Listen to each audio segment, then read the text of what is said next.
It is a beautiful day here at the Big A to wrap up this series with the Rangers. Tampa Bay coming in next. The homestand will continue. But today it's the Texas Rangers, and they send up a tough lineup always. John Lackey will face these guys. Julio Bourbon is at the top of the order. Michael Young, David Murphy, Marlon Byrd, Josh Hamilton, and Hank Blaylock. Then it's Herman, Teagarden, and Andrus, the bottom third, to face John Lackey. Boy, big John Lackey has just been on a roll of late in his last 5 starts, 4-0 in the ERA 1.86. Great ERA right now when you think about where it was at 1 point, 7-4 record, 3.96. He has had his struggles, though, of late against the Texas Rangers. 0-2 in his last 3 starts with an ERA at 20. But he's throwing the ball well right now. Good velocity on the fastball. Rivera, Matthews, and Abreu in the outfield left to right. His Turris is playing third. Sean Figgins gets the day off. Ibar at short, Kendrick at second, and Quinlan at first base. With Jeff Mathis catching John Lackey. Boy, Meister Torres can do it all for Mike Socha. He's played shortstop, played a great second base, but also solid at third. His first start this season at third base, but he's played there in the past. Very good, soft hand, strong arm also. And Rob Quinlan playing first base. Kendry Morales also getting a day off today, Gooby. So on a Sunday afternoon, the Angels mixing things up a little bit. Yeah, and then you got Howie Kendrick playing some second base too. And, you know, the middle infield for the Angels has been very solid, turning a lot of double plays. And John Lackey, you know, we talk about the velocity increasing on the fastball, more consistent, but he is throwing a lot more two-seam sinking fastball, so the infield has become that much more important for John Lackey. Julio Bourbon to start the ball game for the Texas Rangers. He's leading off, and he's also the DH today.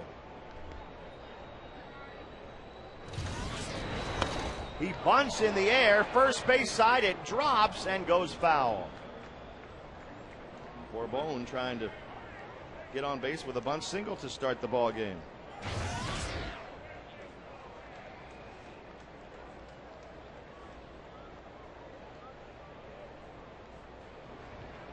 One of those plays too on that bunt, you're caught in between. You have the pitcher in that play, you got the first baseman and the catcher all converging at the same time. You're glad it went foul.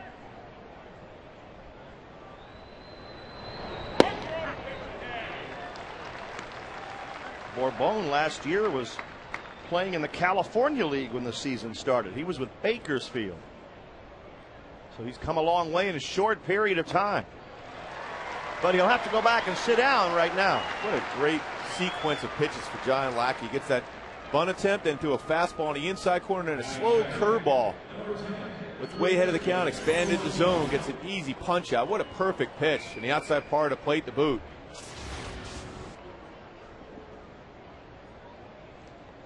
Michael Young steps in there for the Rangers. Young hitting .325, 19 home runs, 52 runs batted in. And there's strike one from Lackey.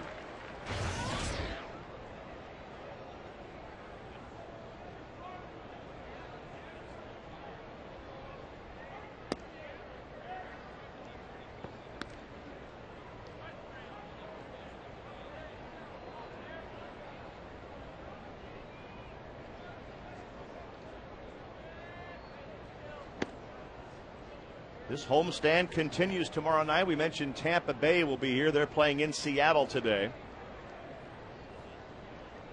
And the Rays caught up in a pretty good race in the American League East. Young lifts one into right field.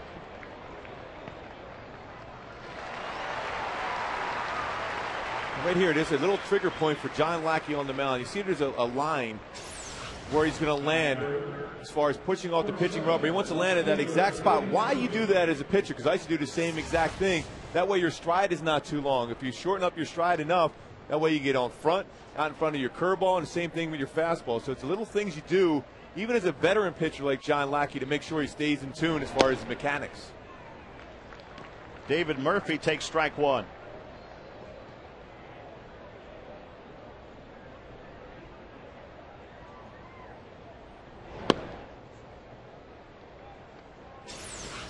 You see right now he's getting out in front. He wants to land right on that line so he's not too far out with his mechanics. He is able to get out in the front leg, keep that front shoulder intact to be able to hit the spots. landing right there, boom, right on that line. If he goes a little bit too far, that means you're going to drag your elbow and you're going to elevate pitches, or if you're too short, you're going to bounce some. So it's a perfect little mechanism you use to keep your mechanics in line. 2 balls, 2 strikes to David Murphy.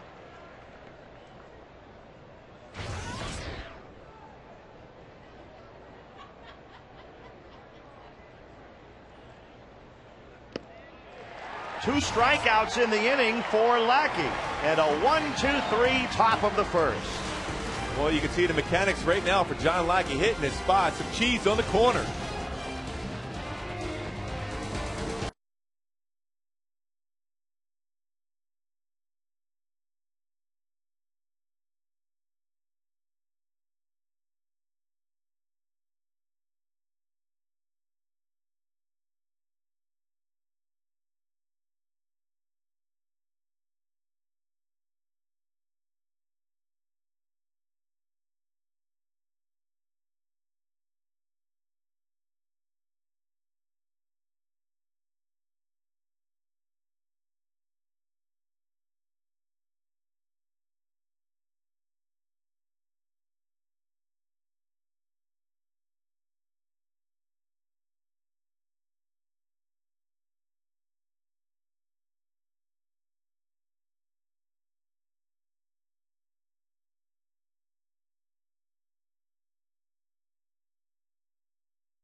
Today, Ibar and Abreu will bat here in the first inning. Vladdy's batting cleanup. Then Rivera and Kendrick with Quinlan, Matthews, and Mathis. The bottom third against Derek Holland. Well, this is the guy, the reason why they weren't able to pull off that deal for Roy Halladay. Nolan Ryan said, we do not want to get rid of him. Even though the record of 4-7 and high ERA, he's got outstanding stuff. There's a fastball, 92 to 95, and also a very good slider.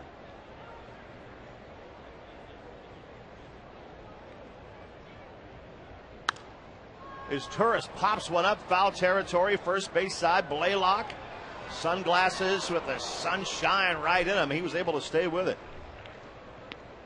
A little bit of a battle there for Blaylock. Murphy, Bird, and Hamilton are in the outfield. Blaylock's at first base, obviously. Then Herman, Andrus, and Young around the infield, with Taylor Teagarden catching Derek Holland. Ibar had that big game yesterday. Great play defensively in the 9th inning, and also the go-ahead home run. Well, he's been outstanding this season. That has to be a pretty good confidence booster for Derek Holland, if you know that they passed up what might have been a deal for Roy Halladay to keep you. That's for a 22-year-old lefty, that's a pretty good boost of confidence as Ibar hits one in the air to Marlon Byrd out there in center, 2 down. Well, even looking at Holland right now, you know, you can always be impressed with a 92, 95 from a left-hander as far as velocity, but his mechanics are solid, very fluid, not a lot of wasted movement in his delivery. And Nolan Ryan, obviously, he's a Hall of Famer. He senses this, along with Mike Maddox, the pitching coach. They can sense when a guy has a chance to be an outstanding pitcher. Ron Washington and Mike Maddox just looking on. I mean, these are good mechanics. From a lefty, it throws that hard. Hard to find. Holland last year was the Rangers minor league pitcher of the year. He pitched in Clinton, Bakersfield, and Frisco and went 13-1.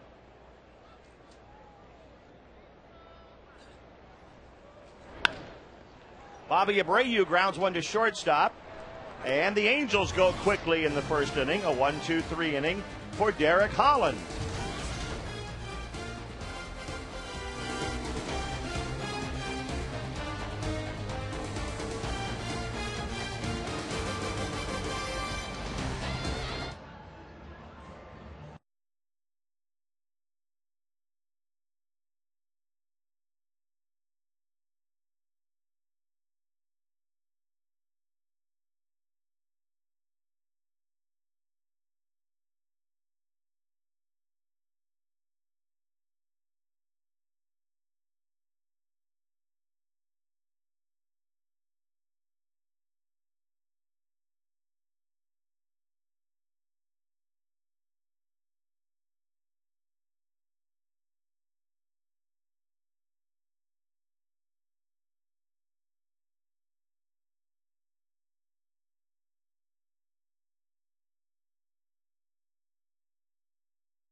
I'm not going to be the one to say, hey, I can't pitch or stuff like that. I'll pitch, with a broken leg if I have to. But it's just time to where I say, hey, it's hurting the team, and that's the last thing I want to do, because the team's the number one priority, and it kills me as much as it's probably killing other people to see it. So it's just a matter of take some time off and get it right. Marlon Byrd batting for the Rangers. And it's a shame for Joe, who got off to such a great start this year. But the Angels pitching staff has just been beset by little injuries this year. And to think about the fact that they're 4.5 games up in this division, and Texas is having a solid season too. It is amazing. I mean, but Jared Weaver's been solid for him. Joe Saunders started off so good, looked like he was on his way to another All-Star game. But he looks, the feel I get talking to Mike Soch and Mike Butcher, that 15-day disabled list goes out, he'll be ready to get back on the mound. Just to quiet down that shoulder. He talked about the release point, the finishing touch. That's the thing that bothers a pitcher. Not necessarily just bringing the arm up, but when you release the baseball at the end, that's where the discomfort comes in. 1 ball, 2 strikes to Marlon Byrd.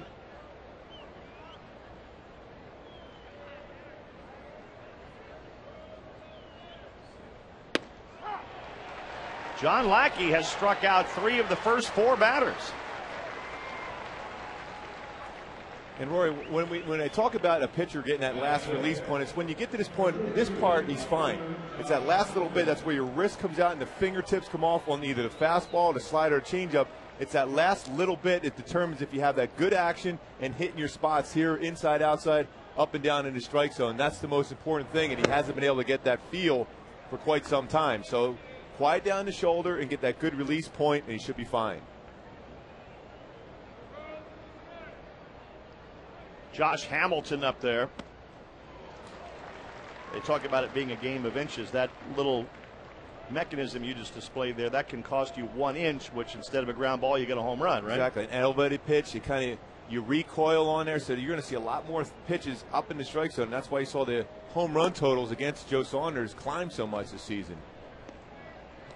Again, getting back to the DL stand for the pitching staff, the Angels being in first place. I was on a team in '91 in Kansas City where we had the similar type of injury bug for starters. We ended up being about 25 games out of first. So it's a credit to the offense, a credit to the coaching staff. It's all the things to be able to get this club going as far as winning games. And the offense has been great. The defense has been outstanding. The bullpen getting in line.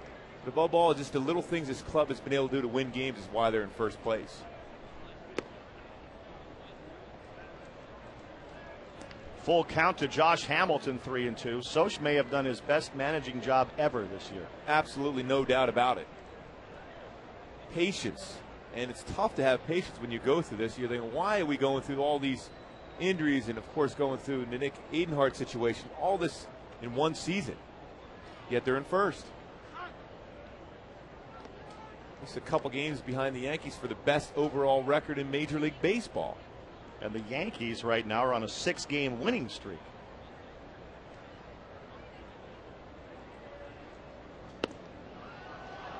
The first base runner of the ball game, a 1-out walk to Josh Hamilton.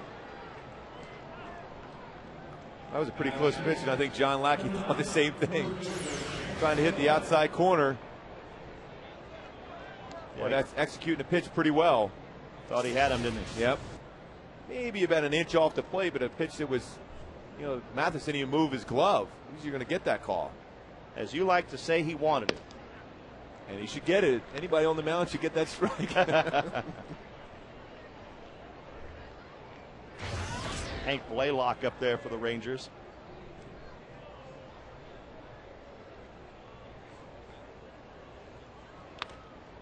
Short fly ball foul, and it will push out a play.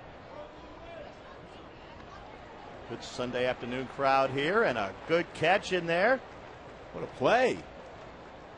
It was a nice play. That's the key, bringing the glove. Always prepared. Being able to catch a ball in a crowd is important too.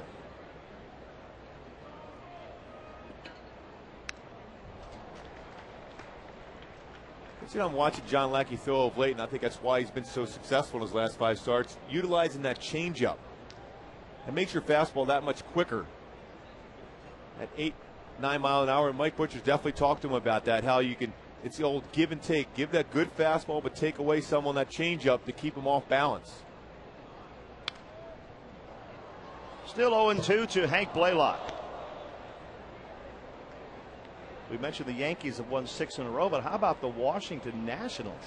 They're ahead 5-1 over Arizona in the 7th today. If they get that one, the Nats will have 8 in a row.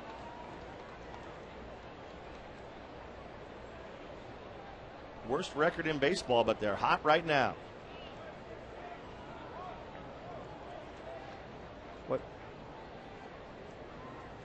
Now the best records in baseball, the Yankees, the Dodgers would be a game and a half behind them. The Angels another half game back, and then the Red Sox, who have lost 5 straight. I mean, a lot of the credit goes to the offense. Of course, Mickey Hatcher, too, as far as the reason why the Angels are just a couple games back of the best record in baseball. Their offense has been outstanding. But another part of it is you just don't really talk a lot about it. It's been their defense. If you go down one more game after the Red Sox, you find the Texas Rangers, who are only 1 game behind the Sox right now in what would be the wild card race.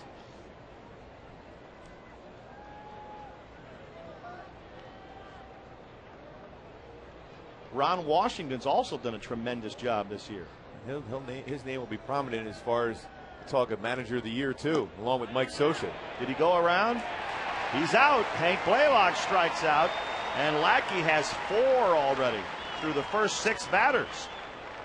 Well, anytime you see a batter leave the bat out, trying to hold on to it to show that he didn't cross that plane, you're going to get rung up there. Clearly a great curveball once again for John Lackey. Blaylock leaves it out there for the umpire to see it well, to ring him up.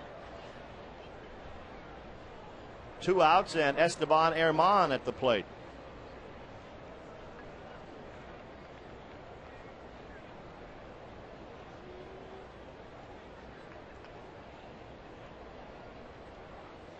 They have not been able to play Ian Kinsler at all in the month of August.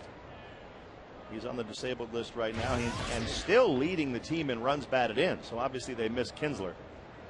He's getting close. I saw him running the bases earlier this morning. He's getting closer and closer to get back into that lineup for the Rangers.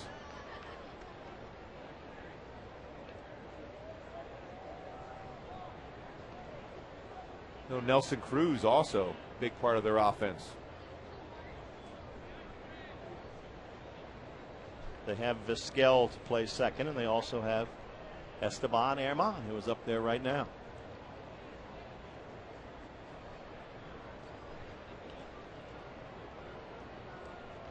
Keeping Josh Hamilton close. Hamilton, a great power hitter, but he also has terrific speed. He can steal a bag.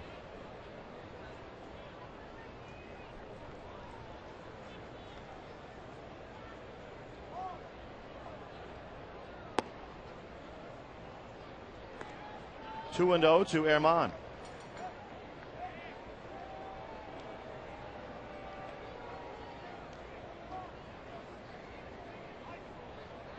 Certainly a fastball count for John Lackey, and Hamilton with that speed at first. Most times the manager will let the guy get a swing here on a fastball count.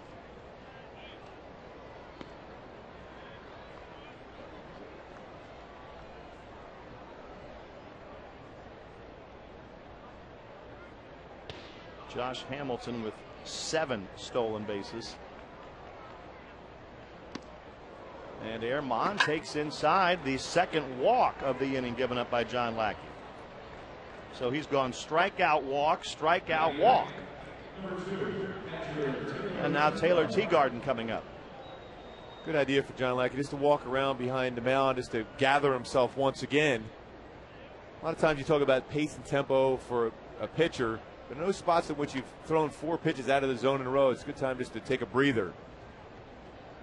Right back in there, but of course Teagarden's had some pretty good swings in this series so far, so you got to be careful against them. Texas in the 2 games here against the Angels hitting .316 with runners in scoring position.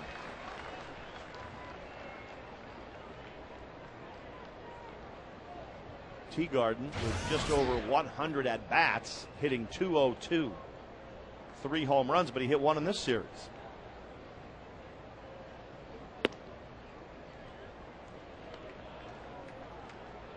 1-1.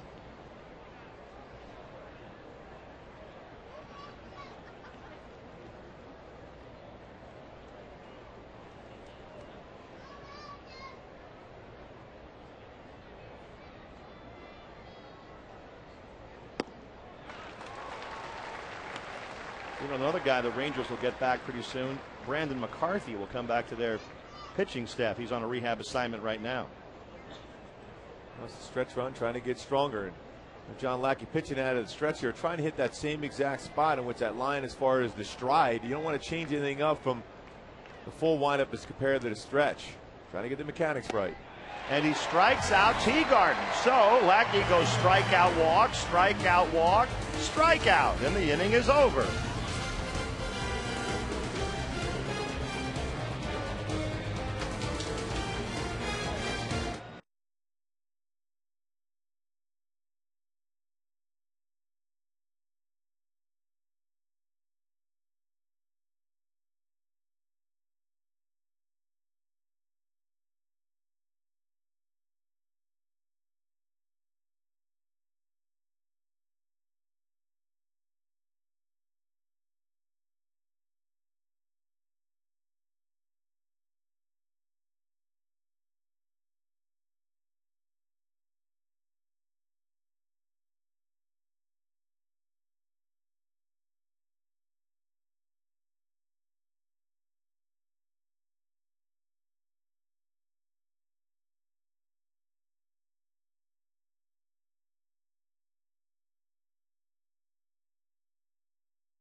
The shift definitely worked on that one. No doubt about that. Right in that position to be able to catch that line drive, and Mom was able to get that before it hit the dirt. Ball was scalding. 1 out, Juan Rivera coming up for the Angels. Vlad likes to see a lot of pitches, doesn't he? Very patient, almost to a fault.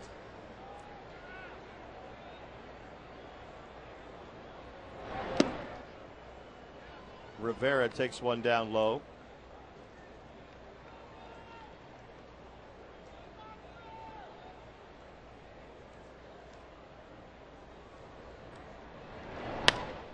Juan pops one into shallow right field. 2 quick outs in the bottom of the second. Here's the guest PA announcer. Now batting number 47, Hallie Kenrick. All right. That was solid. Dylan Howard is that young man's name.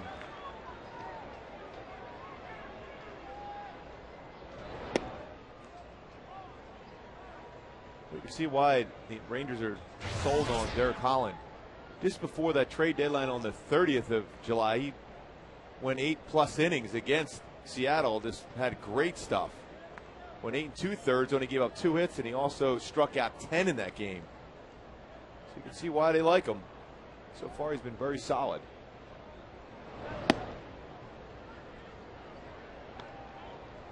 He's 2-0 to Howie Kendrick.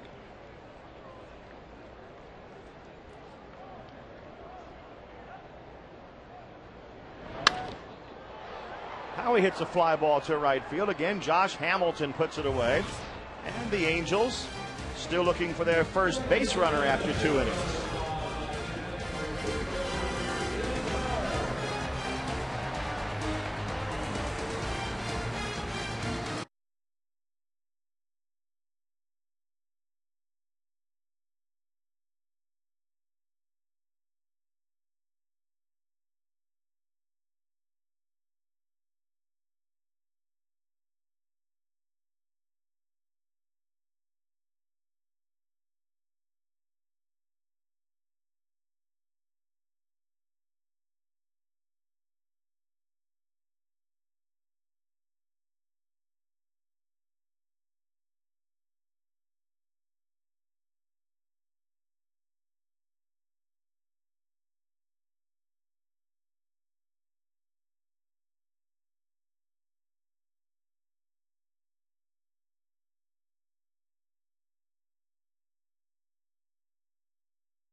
They're wearing down the pitchers, the hitters. And that's always a concern because that negative thought process always trickles in. And you see that right now, 3-5 since the start of August. You have to get over and get that winning thought again. 2004, they had it going from that point. It can feed on itself, can it? People just say, oh, well, the Rangers always struggle in the last 2 months, and you start to believe it. Remember, you always hear the same thing about the Angels struggling in the month of September before they put it all together and won the World Series in 2002. Elvis hits a pop fly into right field, and Bobby Abreu, 1 out.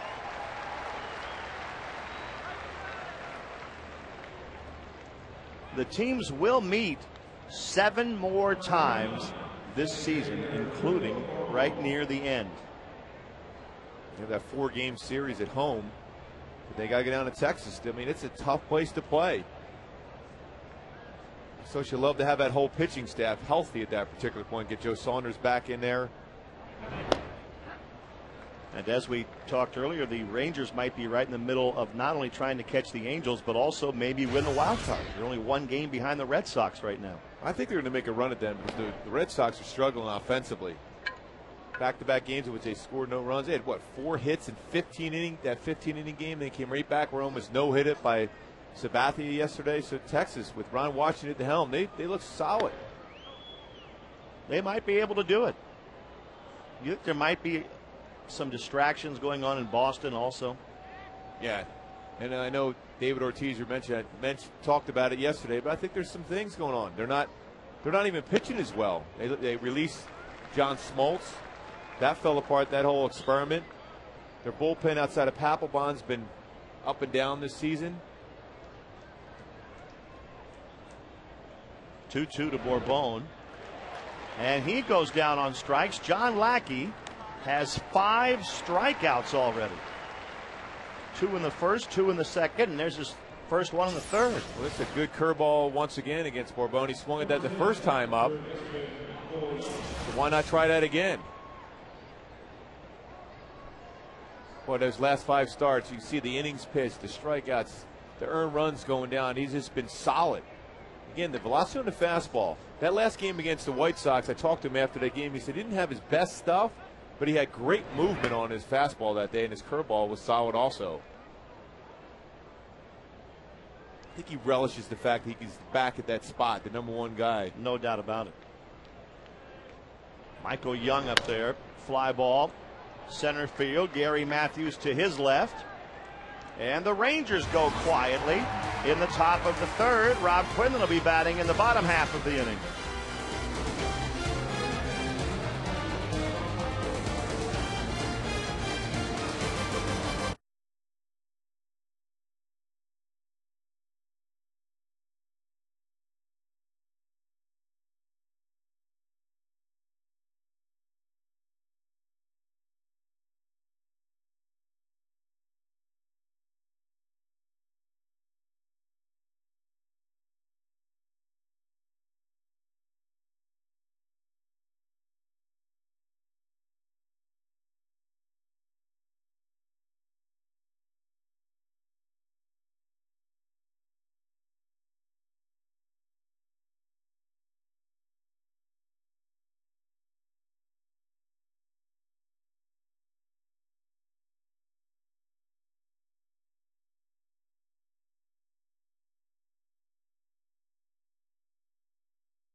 There too. Incredible. Hi, Lipper. Matt Lipp, our director, saying hi.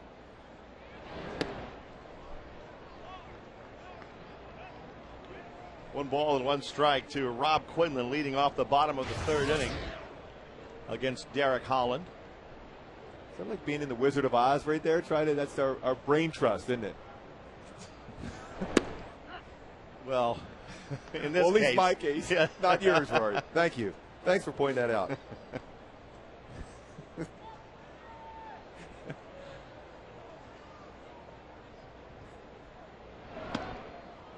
And Q goes down swinging. How about Derek Holland? He had 6 pitches in the first, 6 in the second, and a leadoff strikeout here in the third inning. What a start. 7 up, 7 down. Pretty good idea of the pitcher, too, ahead of the count, elevating the fastball. You have that type of velocity. If you get a batter to swing at that, you're going to get that swing and miss. 6, and now 4 pitches already there with 1 out here in the third inning. And Gary Matthews at the plate for the Angels.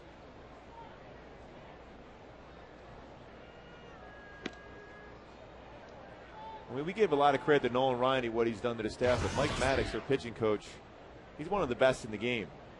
Him and his brother, always around the strike zone, preaching that too, that first pitch strike, getting ahead, hitting spots.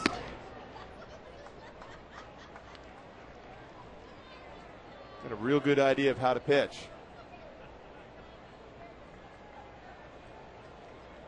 2-0 here to Gary Matthews. And this obviously the first 3-0 count Holland has had. That was the key. What, talking about it? Yeah, they never throws, always around the strike zone. That was the key. Now he's behind 3-0. Another timely observation, Gooby. I think we might have to go back to the land of Oz to get our intelligence back there to the guys in the truck. Now I'm back. Send him an email and tell him what to say. 3-1 the count to Gary Matthews, who draws a 1-out walk. That's the first base runner for the Angels today. Fans break out. The Red Week continues through the 12th of August. Still available for tomorrow and Wednesday's games Fans can purchase select view level seats for $5.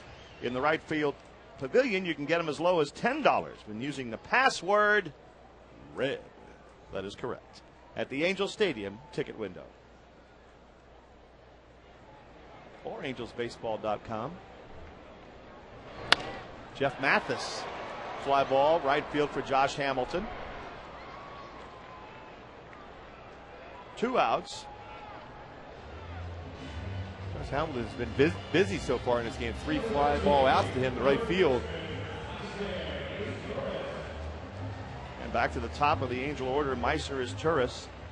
Popped out to first base. Figgins and Morales both getting the day off today, allowing Quinlan to play, and as Turris moving over to third base. That's how I think Mike Scioscia has just a feel for the pulse of this team. Sean Figgins pressing a little bit into a mini slump right now. Give him a day off just to clear the mind, get that swing back. You got Tampa coming in town next. I know Sean Figgins never wants to be out of the lineup. He wants to fight his way through it, but sometimes you just need that break. Most of the guys are like that. Figgy's like that. Hunter. You heard Joe Saunders say he'd pitch with a broken leg if he had to. Sometimes it's up to the manager to say, no, not today. You're on the bench today. But, and the good thing about Mike Scioscia, he'll tell, well, Sean, you're not in the lineup, but be prepared. We might need you somewhere down there in this game, whether to pinch run, pinch hit, maybe defensively. So always be prepared to come in that game. Popped up around the plate. Teagarden might have a play. And the Angels are gone in the third. Still no hits in the ball game.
Today, Gooby. Well, the key for any pitcher, especially a very solid pitcher, is to have the same mechanics from the full windup. You see the landing spot right there for John Lackey, right same spot.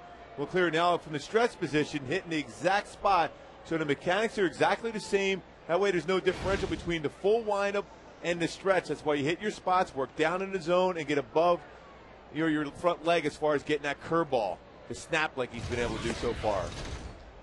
David Murphy takes strike one.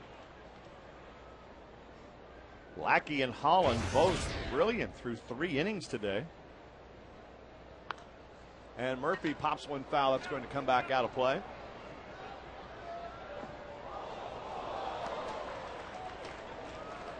Oh, 0-2 to David Murphy. Marlon Byrd and Josh Hamilton to follow. 3, 4, and 5 in the Rangers batting order.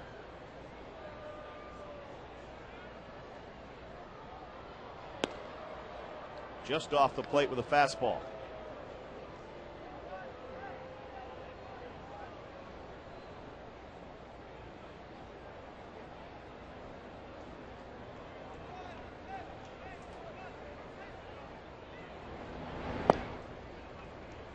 Two and 2 to Murphy. Detroit beat Minnesota 8-7 today. Tigers still in first place in the Central Division. That pushes Minnesota to 5.5 back. Fly ball left field by Murphy. Juan Rivera takes care of it.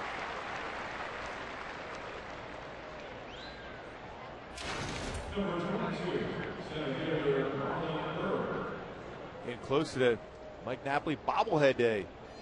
Just a couple days away. Right around the corner. And if Napoli's head were really that big, he could see around the corner real well. Well, I'm glad you said that, not me. But it's a good-looking bobblehead. We've seen it. And that'll be Tuesday.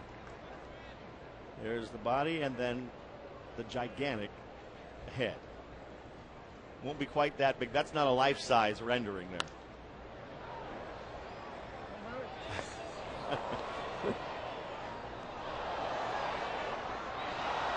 There he is. Yep. Normal-sized head. It's exciting when you get a bobblehead and a bobblehead night like that. So Napoli, look for him to have a huge game that day. Do you think that affects the play on the field, do you? Definitely. There's the first base hit in the ball game as Marlon Byrd punches one into right field. That was a pretty good pitch, too. Marlon Byrd just flared that out to right field. That was like a sand wedge. It checked up, too. A lot of times you hit a ball like that, it'll roll for a bit. They just, very end of the bat. Perfect location, too, for John Lackey. But Byrd just a good at bat. And that gives him an 11-game hitting streak.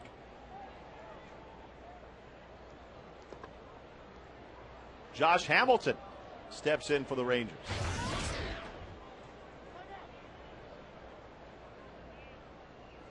Marlon Byrd with good speed, but with Rob Quinlan holding them on, and Hamilton, who's had a lot of success against John Lackey, more than likely they're just going to try to go station to station if they can here.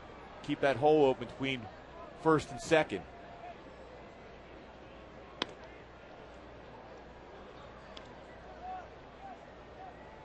One 1-0 to Josh Hamilton.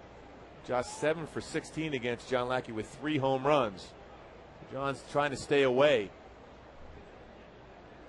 with that fastball. Hamilton's hitting .239, but he is hitting .299 on the road this year. That's a little surprising. You would think a guy playing in Texas, as talented as he is, would have a great home batting average.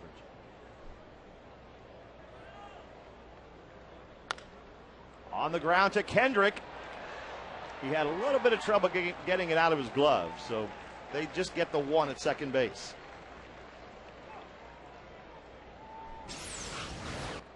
The chopper trying to turn it. Decided the glove didn't get it out as quick as he wanted to. Might not have gotten him anyway. Yeah, Hamilton runs very well, but a spot where just tried to rush a little bit too quick, but still got the lead runner, which is the most important out in that situation. 2 outs and Blaylock at the plate. Blaylock has homered in each of his last 3 games. Quinlan will have to hurry back to first base, and they don't get him. Quinlan and Lackey were both over there. Q couldn't get to the ball, and then had to try to get back to first and was not able to do it.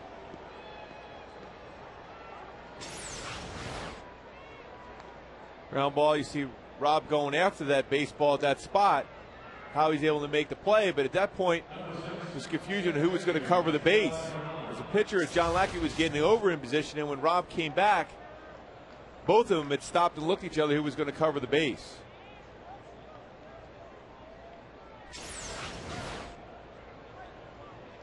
See, as a pitcher just going through, but at that point, Quinlan had stopped. Boy, it still looked like John might have gotten a foot on the bag before Blaylock. That goes as a single for Blaylock. Henry Morales has played so well at first base this year, but he's just watching this one. Well, he's been solid defensively, too, for the Angels. He's had to work on. He did a lot in spring training. He's one of the better fielding first basemen now in baseball, Kenny Morales. See over here, a close play. Yeah, just barely got the foot in. Good call at first base. So that little bit of lack of communication. Rob Quinlan doesn't play a lot at first base. Most times as a first baseman, you know where your second baseman's at, just go right to the base. But he would, as most players will do, always go after the baseball first. If he goes right to the bag when it's hit, that's an easy out. Esteban Herman up there now. It's 2-0 to Herman.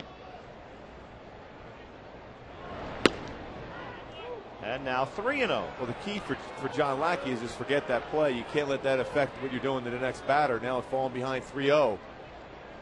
But you always try to pick up your infielders or fielders in general when a play like that is made. Because they feel bad about it. Everyone does, but you just got to try to pick them up. A walk would load him up right here. Lackey gets it to 3-1.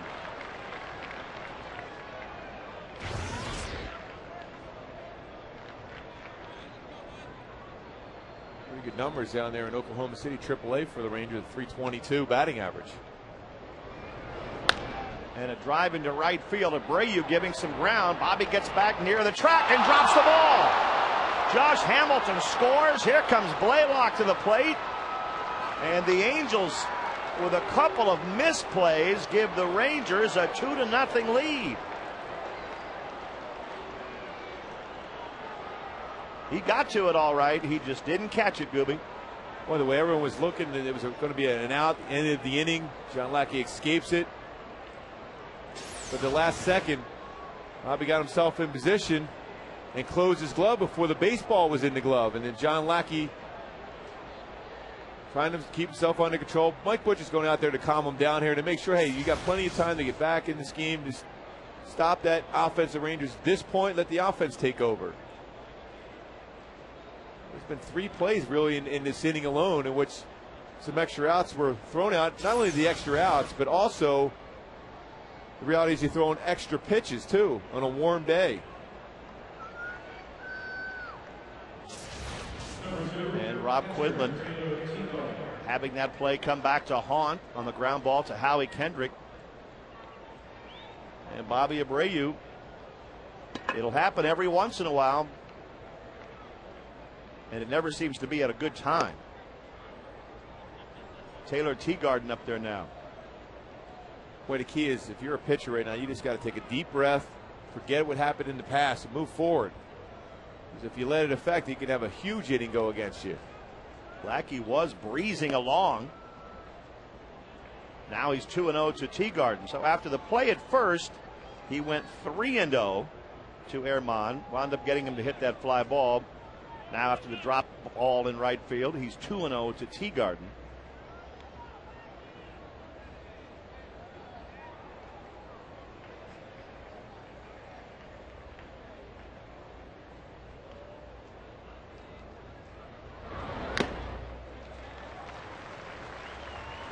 We talk a lot about the Angels' way to play baseball, and part of it is making the plays.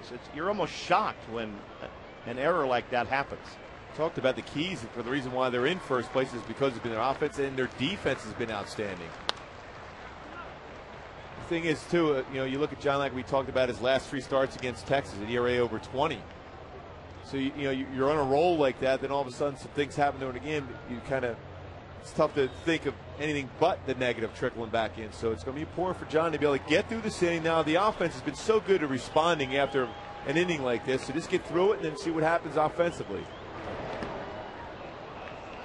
Since the ground ball to Howie Kendrick, where the Angels did not get the out, now Lackey's thrown 10 pitches from that point on. So instead of getting out of the 4th inning with 55 pitches on the board, now it's up to 65. And it has an effect throughout the later innings of the game. No question. And it's a spot where, hey, it was just communication. Howie did the right thing. He fielded the ball well, but there was nobody at first base. And it's a full count to the Ranger catcher, Taylor Teagarden.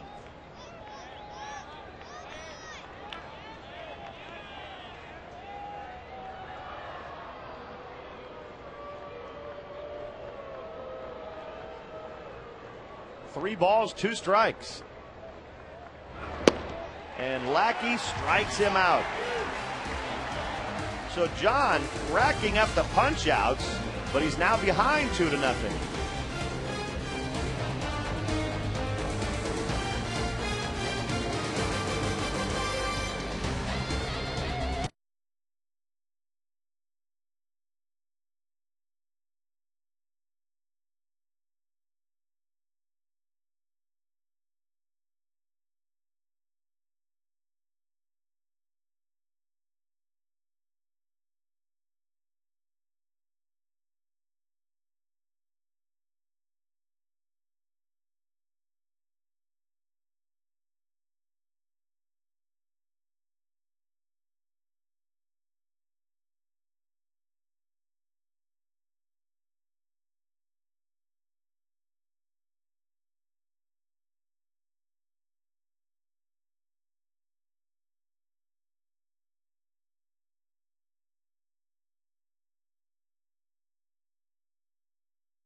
Now down 2-0.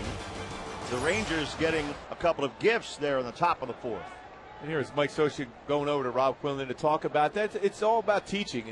And that play there as a first baseman, your first reaction is to go after the baseball, but then get back to the base, because position players will always call off the pitcher in that spot and make the play. But John Lackey running over there, it's just all about the communication. But it's always good when a manager goes over and explains that to the position player there. Rob Quinlan obviously learning now from this point on that, okay, if I go for a ground ball, I'm going to go right back to the base. End up costing him 2 runs in that spot, but it's all about learning. But also a solid job from John Lackey to come back with that punch out against Teagard.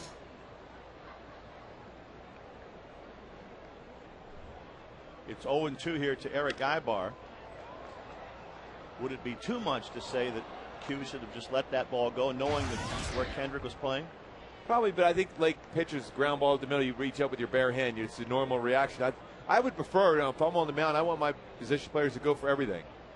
But also once you go for it, then realize, okay, I got to go back to the base. And don't assume that the pitcher's going to be there, because John Lackey may have not got off the mound well, but he did in that spot. But if he doesn't, you always got to be there in the base to make that play. It's 0-2 to Eric Ibar.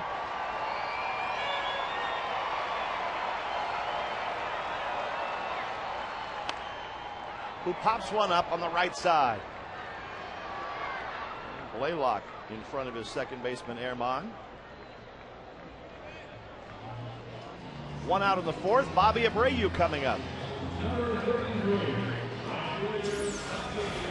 Well, that's that slider down and in. It's amazing that Ibar was even to be able to put that ball in play. Well, Holland's been on a roll here with 1 out here in the fourth inning. He's only thrown 29 pitches. So he hadn't had to work a whole lot so far in this game. That was a nasty slider.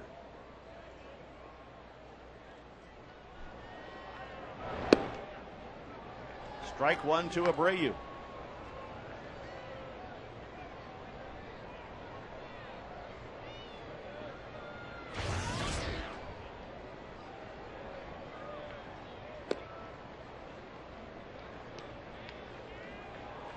Derek Holland has given up just 1 walk. That's it.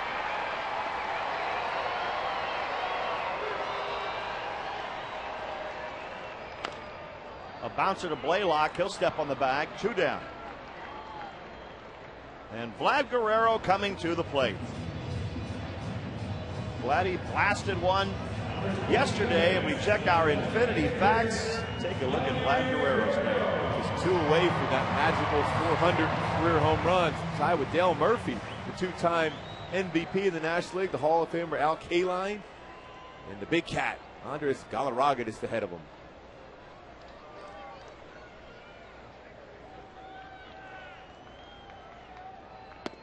So Vladdy is right there with some great names.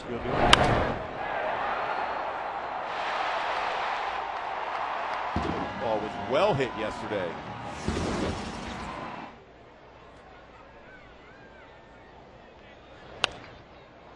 One ball, one strike to Guerrero. Obviously in an injury-plagued season, Vlad does not have the home run numbers this year you're accustomed to seeing. He's hit 6 this season and driven in 23 runs as we get close to the middle of August.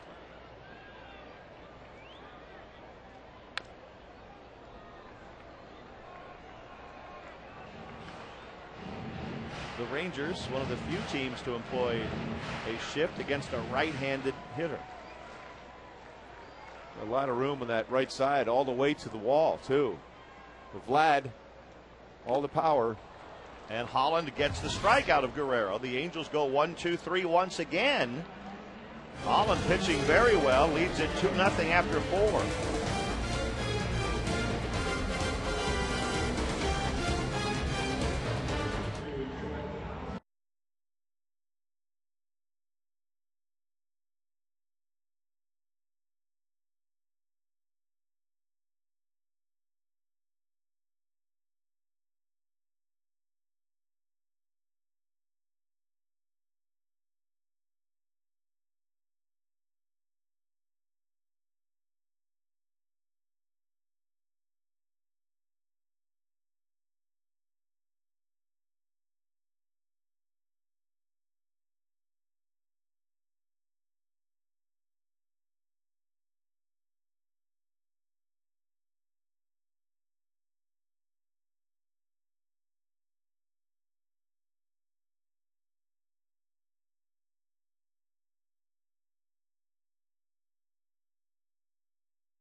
Obviously plenty of red out there.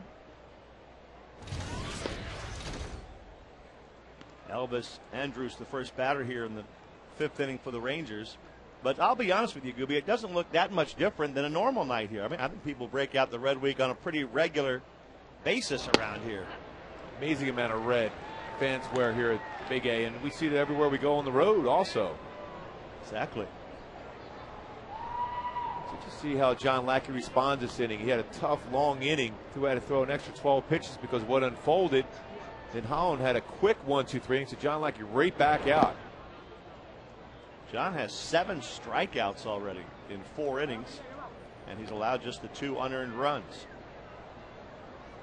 But when you strike people out, and he's also issued a couple of walks, that gets your pitch count up anyway, right? Exactly, and you know his stuff has been outstanding. But getting back to that last strikeout last inning, that says a lot about John Lackey, his competitive nature, to be able to get through that inning with a perfect pitch on Teagarden to get that strikeout. He's 2-2 here to Andrus.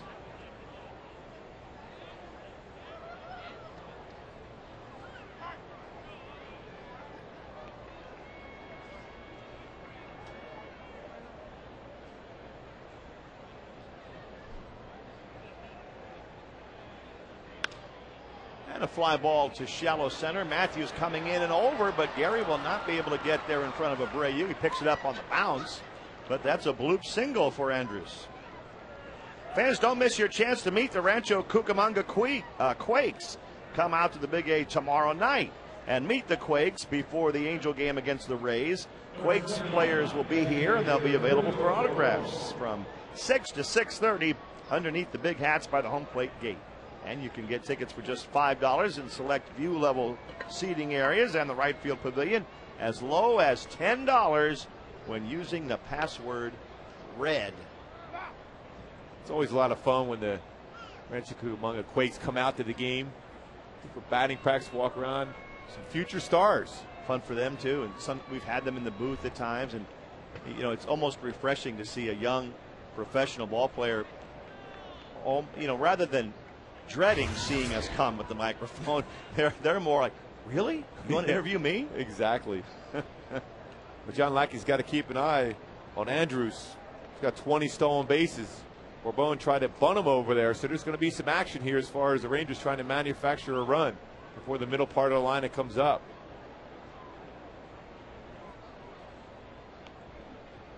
Julio Borbone has struck out both times up.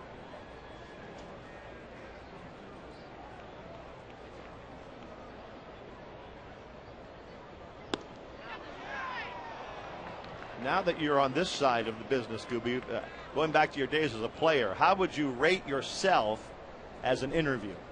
You know what? I always did them, no matter if I had won a game or lost a game, because I watched George Brett do it. I mean, he's a Hall of Famer. He always had time for reporters to come in, so I learned from him early on. So I was all right. I was fairly quick answers back in those days. Borbone strikes out for the third time today. And that's 8 for Lackey and 4 into third. Third time he's got him to swing at that curveball in the dirt. This time it was down and in on that curveball. Great job, too, by Jeff Mathis, squaring up his body to keep that in front. That way Andrews couldn't advance to second base. Michael Young. Young had his hitting streak ended yesterday at 14 games. Snap throw to first base. Andrews dives back in there. Mathis, one of the best in the game at that play. Again, always getting back to, not necessarily, you love to be able to pick them off there, but reason why you do that is shorten up that secondary lead.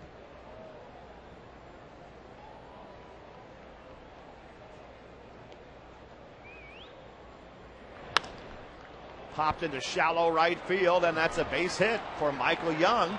Going to third base, Andrews, the throw there is a good one, but he's safe.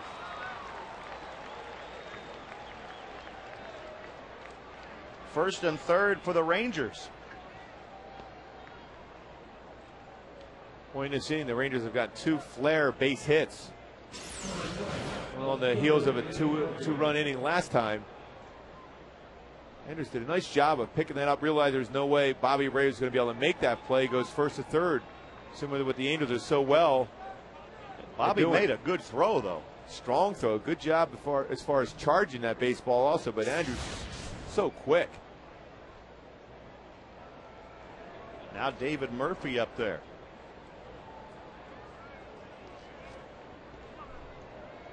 John Lackey could really use that strikeout right now. Or double play. Murphy has struck out and flied out today.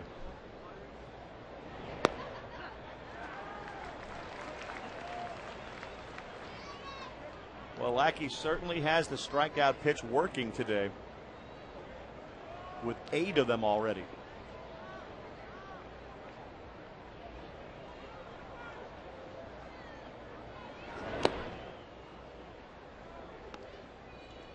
One and one.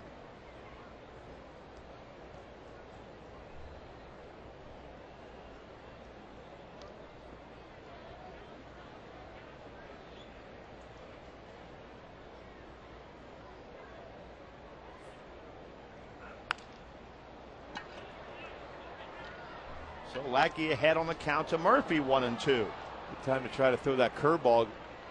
trust Jeff Mathis to be able to block it if it gets in the dirt, be able to get that strikeout. It's also when you're ahead of the count, too, you're more susceptible to hit that ground ball double play because you're in protect mode. You're not going to have your full swing. Coming fastball inside. And Murphy just does fight it off. You can see how protect mode as a hitter, when you're behind the count, you're just trying to put it in play. That's what he's trying to do in that spot there. But if he hits that ball fair, that's going to a real good chance to hit into a double play.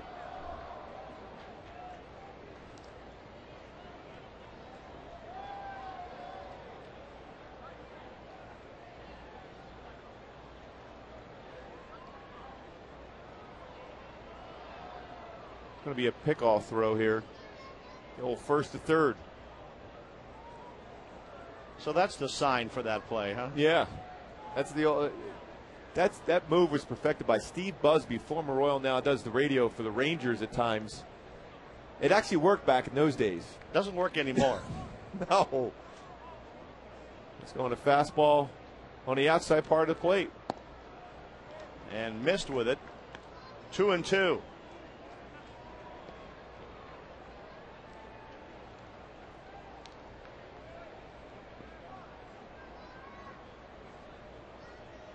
One out, 2 men on for the Rangers in the 5th inning. They lead it 2-0. And again, Murphy reaching out, just staying alive. Pretty good at bat here for David Murphy. He's just trying to hope that John Lackey makes some kind of mistake in this sequence of pitches. John's been hitting his spots very well.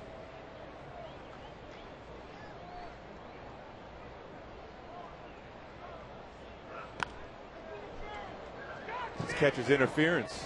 Wow. Another thing that happens to the Angels here, a catcher's interference call against Mathis will load the bases. What happened in that one because of the fastball, and we saw how David Murphy wasn't seeing the ball well out of the hand. John Lackey was just trying to fight that off, waited so late to be able to swing at that. Baseball hits the ball right out of the glove of Jeff Mathis. You score that as an error on the catcher.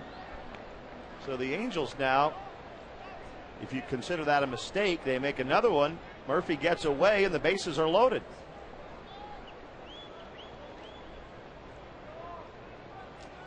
With a tough hitter, Marlon Byrd up there.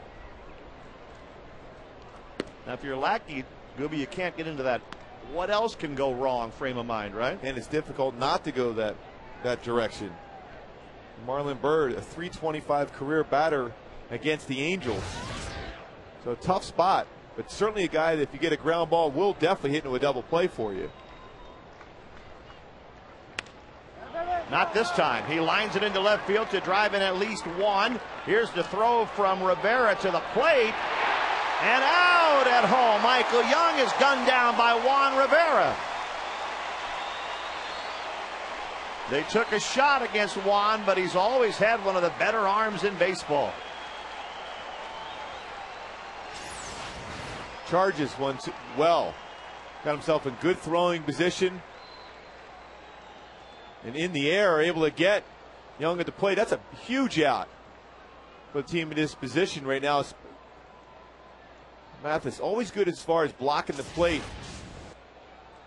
But Juan, nice job of charging it. Somewhat of a high throw, but a strong throw. A big out indeed. It gets Butcher out there to talk to Lackey. The base hit by Marlon Byrd drives in one, not two.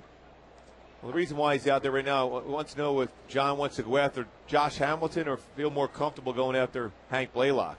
That's a tough choice. First base is open.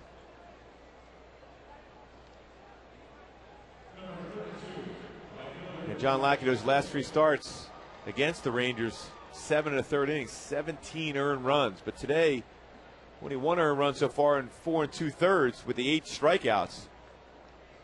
Still has to get through this inning. They're pitching to Hamilton.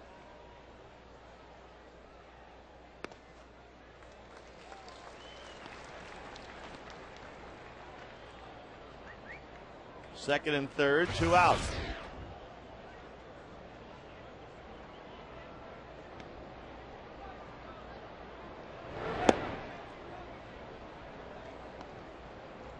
Second and third for the Rangers. Murphy and Bird on the base paths.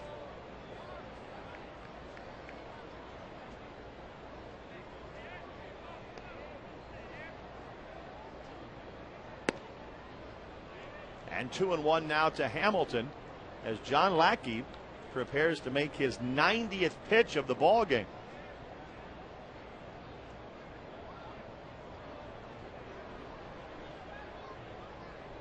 So she's looking on, seeing how many more pitches he's going to be able to get out of John Lackey. But John Lackey's a guy that will go 125, 130 pitches. 2-2 to Josh Hamilton. What these last 2 innings, 23 pitches in the 4th inning, 23 already here in the 5th. Also 24 there in the 2nd inning, in which he punched out the sides. Hamilton led the league last year in runs batted in. The injuries have kept him from having those types of numbers this year, but always a big threat.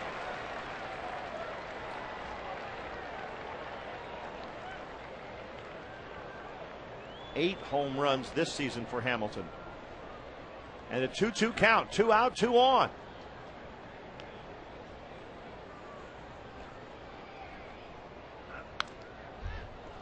Hamilton doing what Murphy did, and that is just hanging in there, making Lackey work harder, fouling off 2 strike pitches. I mean, the reality is John Lackey should be giving up no runs so far in this game. But you got to forget about that now. You got an extremely strong hitter at the plate to get through this inning. And another one on deck if you don't get Hamilton, who lines one to right field. Abreu is right there. Could have been worse for the Angels. The Rangers get 1 run and lead 3-0.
But so far, the Angels trailing the Rangers 3-0, going to the bottom of the 5th inning.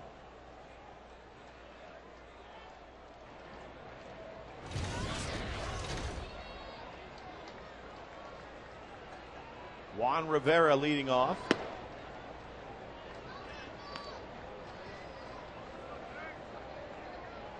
A little backpack. That used to be the backpack the guys used to take down to the bullpen. And maybe she's going down there to give it to a rookie down there. Yeah, I think so. Line drive, center field. Bird makes a sliding catch. Well, there was a no-hitter on the line. Granted, it's only the 5th inning, but a good play by Marlon Bird. Great read. That ball was scalded by Juan Rivera. Reads that very well. A sinking line drive. Got himself in position to get the glove underneath. and make the play. Well, what a difference. You see those couple hits last inning by the Rangers. Flares in the outfield fall in there nicely for the Rangers, but a line drive by Rivera is caught by Marlon Byrd. Pretty good game for Derek Holland. Very good. On the ground to shortstop. Andrews retires Kendrick. Well, you look at John Lackey's pitch total over 90 in the 5th inning, and Holland right now with 2 outs in the 5th is at 40. That's very impressive. And it's not because John Lackey's been struggling. He's been outstanding. Great stuff today. It's that 8 strikeouts is the difference between the two, and Holland with 2 strikeouts. For Mike Maddox, got to be happy what he's seeing out of his youngster. That's why they're so high on him as far as talent and how he's going to perform at the big leagues for a lot of years for him.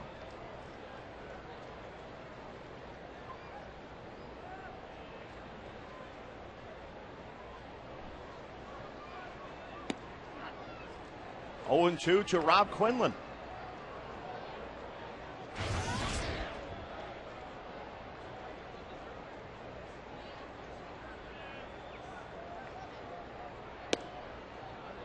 Ooh, he thought he had him right there. Close pitch. That was a good fastball on the inside part of the plate at 95. Well, you can, when you look at a pitcher like that, you can almost sense he's on a pretty good roll right now. Quinlan taps one over the mound. This is a tough play. Andrews up with it and gets him. So we are through 5 innings, and the Angels still without a hit, trail at 3-0.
Will receive a free Mike Napoli bobblehead doll, courtesy of Big O Tires.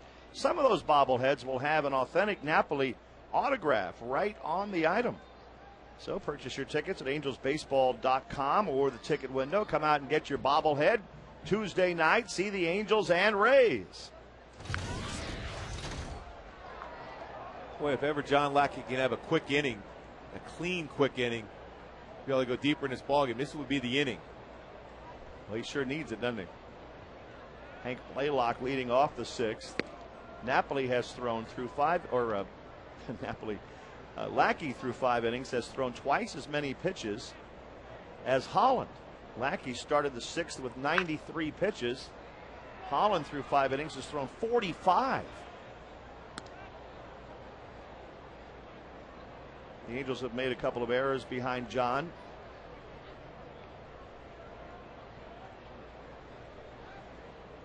He's striking out a lot of batters, so going into deep counts quite a bit. It's 1-2 here to Blaylock. And he just missed with that one. John has 8 strikeouts through 5 innings. His stuff has been outstanding. It's been unfortunate. A couple flares into the outfield, some mistakes by the defense. unless he has that quick inning, this would probably be his last inning. He might get it as he gets Blaylock to ground out to Quinlan.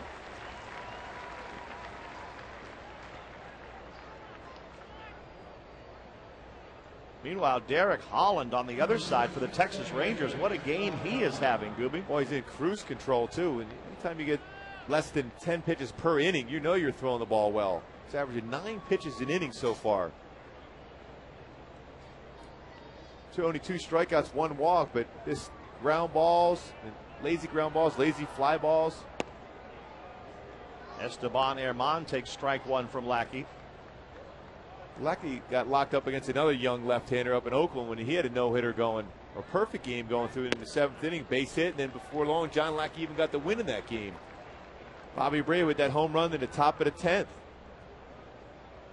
He also had broken up that perfect game there with a single in the 7th, so he knows John Lackey knows that the offense will respond at some point. And now it's up to him to be able to go deep enough in the game to be able to be in position to get a win.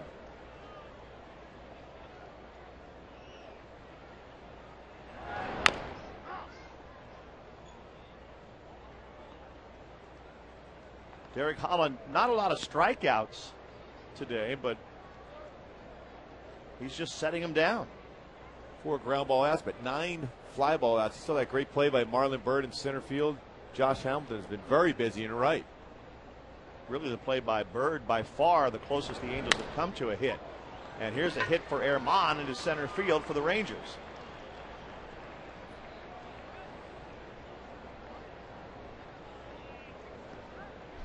So the Angels looking for their first hit.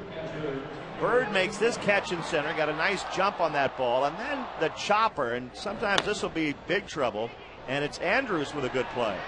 Look how quick he was able to feel that ball, get it out of the glove, and make a strong throw across the diamond. There, Collins, see that look. According to you, a pitcher knows they have a no-hitter going after a third of an inning. No question. I love when they ask that. Well, when did you start thinking about it? After the 7th inning. No way.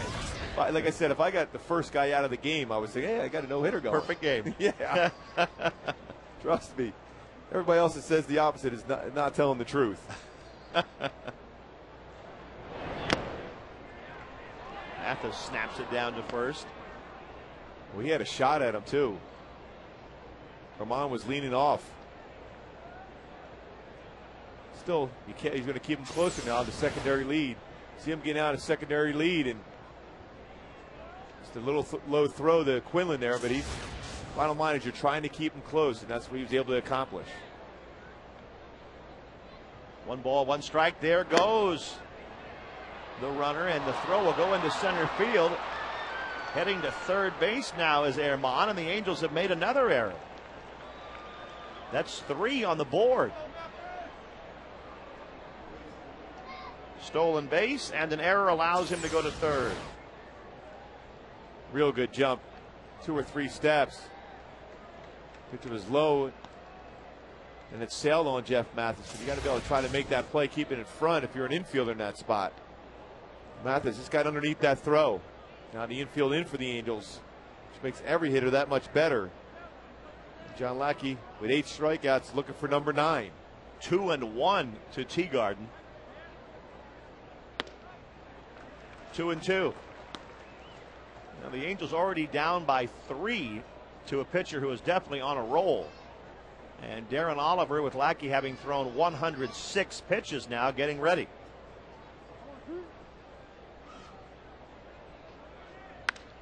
High pop fly. Going out Kendrick, coming in Abreu. Herman's at third. Would he try it? No.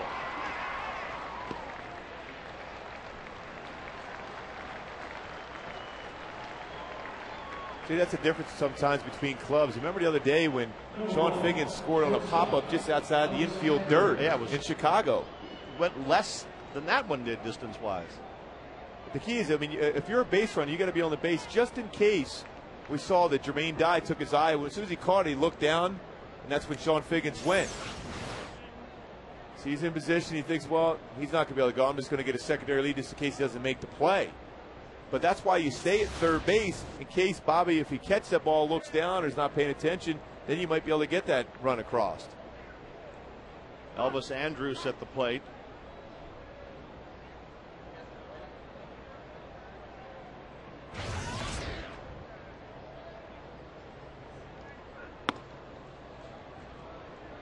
Well, that was amazing the other day. Sean Figgins in Chicago walked, stole second, stole third, and it scored on a pop-up just beyond the second baseman. Never saw that ever. That is amazing, especially Jermaine Dye, who has above average arm. Pop fly behind the second baseman here. Kendrick goes out and puts it away. So that will do it for the Rangers in the sixth, but they continue to lead by a score of 3-0.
For Salute to Kids Day at the Big A Sunday, September 13th. Kids ages 5 to 18 can enter for a chance to win one of many Angels baseball fantasy prizes, such as first pitch, honorary bat kid, guest PA announcer, TV broadcaster, color analyst for the remainder of the season, and much more. Enter online at angelsbaseball.com or any of the Salute the Kids stands at any Angel home game. Anything you're trying to say there, Rory? Well, no, it's just reading the copy. Oh, okay. Yeah, apparently somebody else felt that was necessary. So nice of you. Gary Matthews leading off the bottom of the sixth. Gary walked his first time up. He has been the only base runner the Angels have had today against Derek Holland.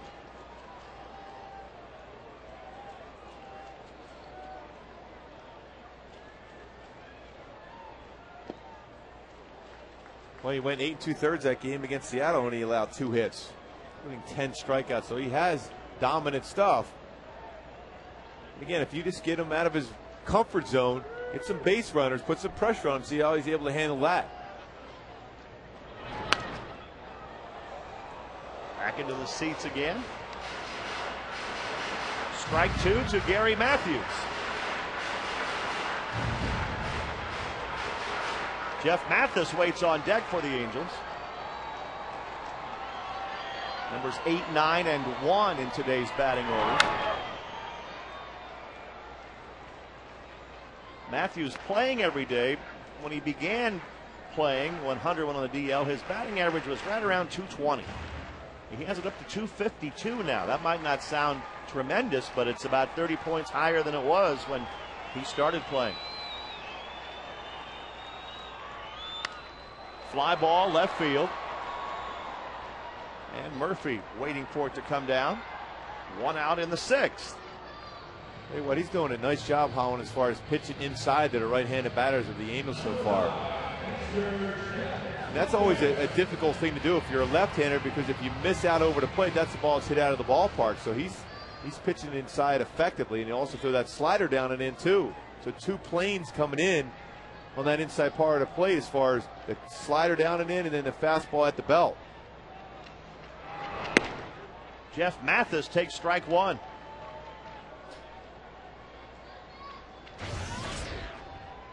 Jeff hit a fly ball to right field his first time up.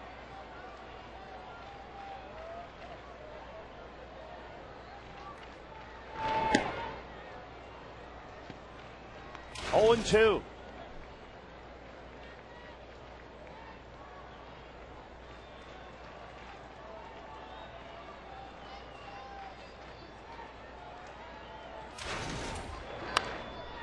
That one's fouled just over to our right and just missed getting into the Rangers booth.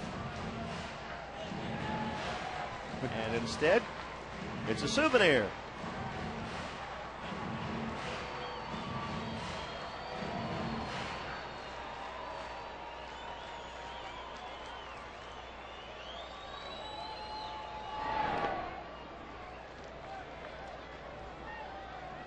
One ball, 2 strikes to Mathis.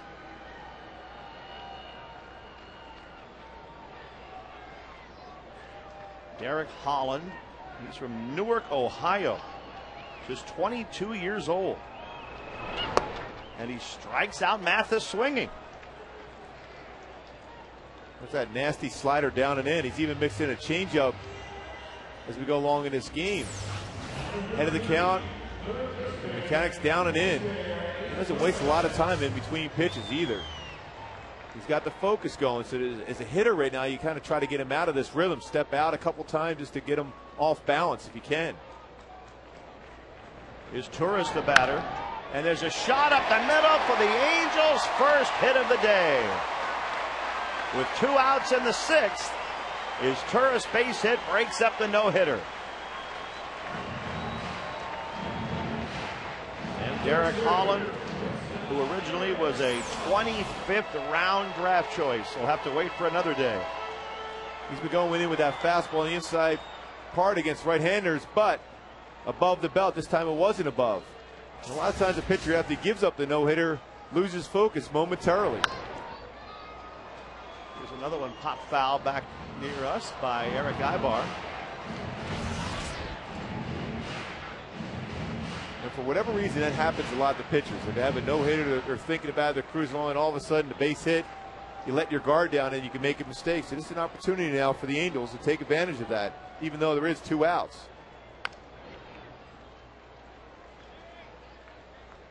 Oh and 2 to Ibar.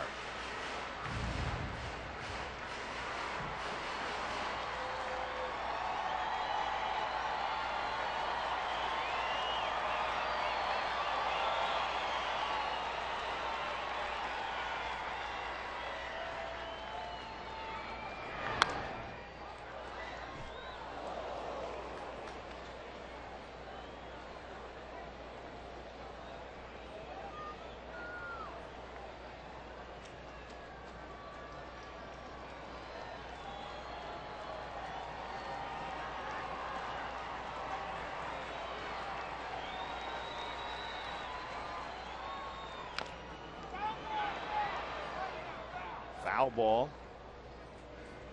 Ibar came out of the box. He's leading the ball club in infield hits. He has 24 already. Up and hit his hand after it fouled off the end of his bat. He had that one tough swing and hit the pop-up, the last at bat, the Blaylock. So Derek Holland's throwing Eric Ibar a lot of tough pitches. And strikes him out. So Holland bounces right back after losing his no-hitter. We go to the 7th inning, and the Rangers lead it 3-0.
His slider has been devastating so far, and he's spotting the fastball well, pitching inside.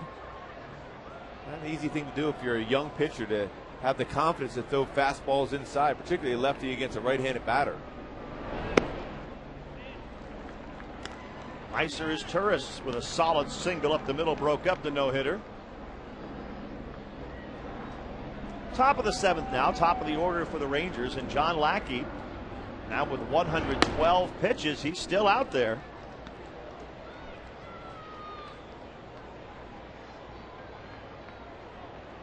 Trying to put up a 0 here and give his teammates another chance to get back in it.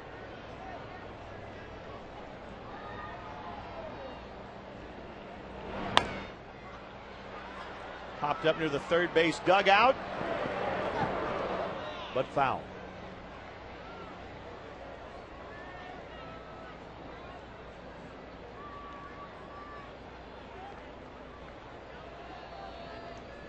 Washington beat Arizona 9-2, and the Washington Nationals are on an 8-game winning streak, Gooby. You know, they've always, you know, when you look at their team, as far as offensive numbers, they're pretty solid. It's been their pitching has been their issue. They have only 40 wins all year, the least in the major leagues, but they've won 8 in a row.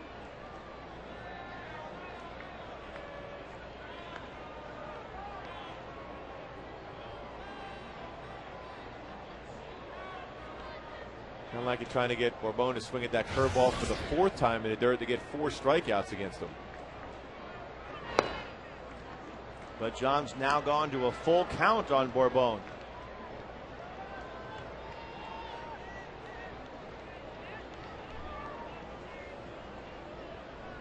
He's up to 115 in the pitch count.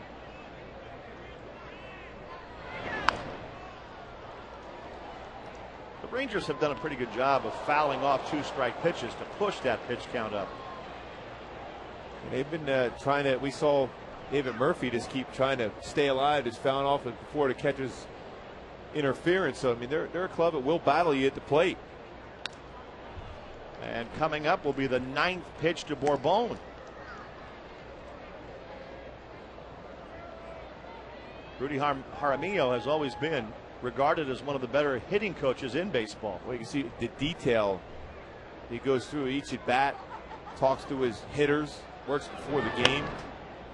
And Bourbon punches it back up the middle for a base hit. Well, fans, Dunder Mifflin is hard at work to give you the patented paper products you've come to expect. Check them out on The Office this fall on My 13. Well, I'm definitely going to be checking it out after you read that one so perfectly, Rory. Well, I would like to have gone into more detail, but I guess we'll wait till later. We'll wait till the fall. All right. See The Office. Michael Young up there now, and no visit from Socha, so he's going to let Lackey hang in there. Next pitch will be number 120 on the day. And John down 3-0 in this one. John was wondering where that pitch was. And another hit by the Rangers. That ball was off the end of the bat before Bourbon. It just spun into the outfield for a base hit. And John, I don't know if you noticed, he watched Bourbon run all the way to first base. And right off the end, look how that, I mean, you could tell that ball's not hit exactly the way you want to do as far as squaring it up, but hit in the right place. So that's not the definition of squaring it up. Huh? No. Well, you hear guys talking about squaring up the baseball. Yes. No, that was not it. That's not it. Because you're not going to have that type of action on there. And it's not going to make John Lackey that much more happy the way this thing is unfolded today. Because he's pitched exceptionally well in this ball game. The count 1-1 to Michael Young, who hits a fly ball into center field. Matthews is right there.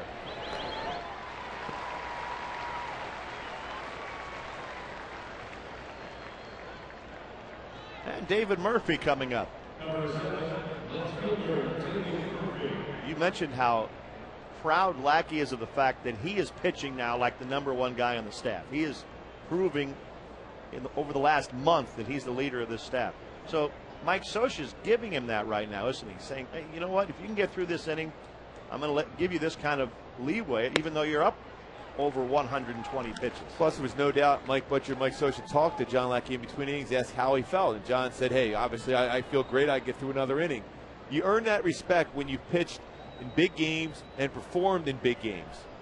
Not all talk saying, oh, yeah, I can still go. But to be able to say that and pitch in a huge game, win Game 7 of the World Series when he was just a rookie, but had been consistent #1 guy going deep in the ballgame, giving innings. We showed that graphic. 5 straight games over 7+ innings for John Lackey during this great stretch he's in.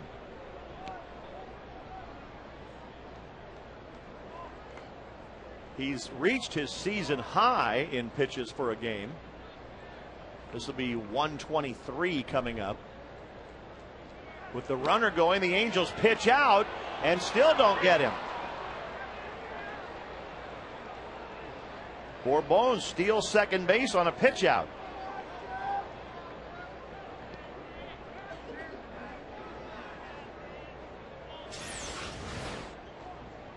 Pitch out was there. Oh, it sailed up on Jeff Mathis. He tried to be quick. Ivar was able to catch that too. With the old look of he went into the outfield and tried to be able to get Bourbon going off the bag. 1-2 now to Murphy.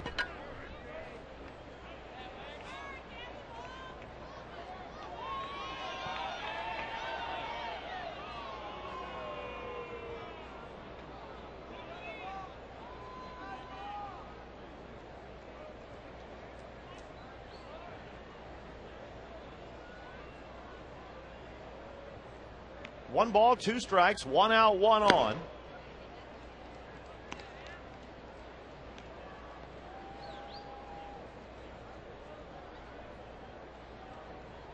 Two and two.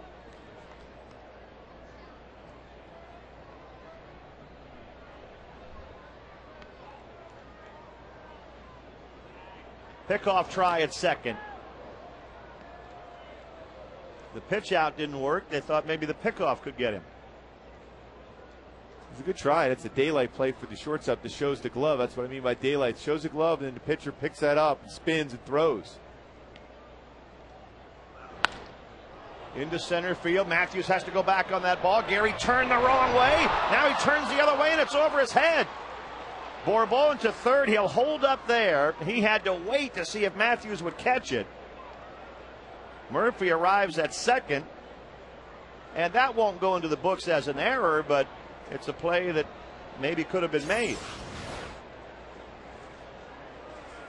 Boy, he got spun the wrong way. If he goes back originally the way he thought it was going to go, he makes that play, but it falls in there. But the Angels did catch a break that Bourbon didn't score on that baseball. I mean, you're supposed to go secondary lead and be able to score easily on that one. Instead, John Lackey could still get through this possibly with Bird coming up with the infield in. John's had a frustrating day. There are 3 errors on the board, including a catcher's interference today. And he's 0-1 to Marlon Bird. Yeah, that's very surprising on Bourbon's part that he's not home on a ball that wound up getting to the wall, even if he had to hold up. Because he had plenty of time to get back. If Gary catches that ball in center field, you have plenty of time as a base runner to get back to the base. Well, the Angels caught a break there as far as Bourbon not scoring on that ball. 1-1 to Bird.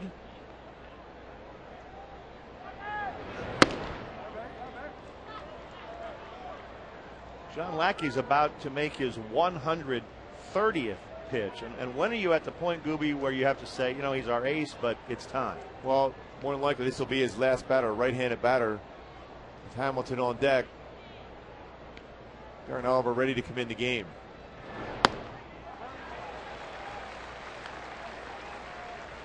2-2 to Bird. This is, if you're a pitcher right now, starting pitcher, this is your time when you reach back and say, okay, could be my last pitch.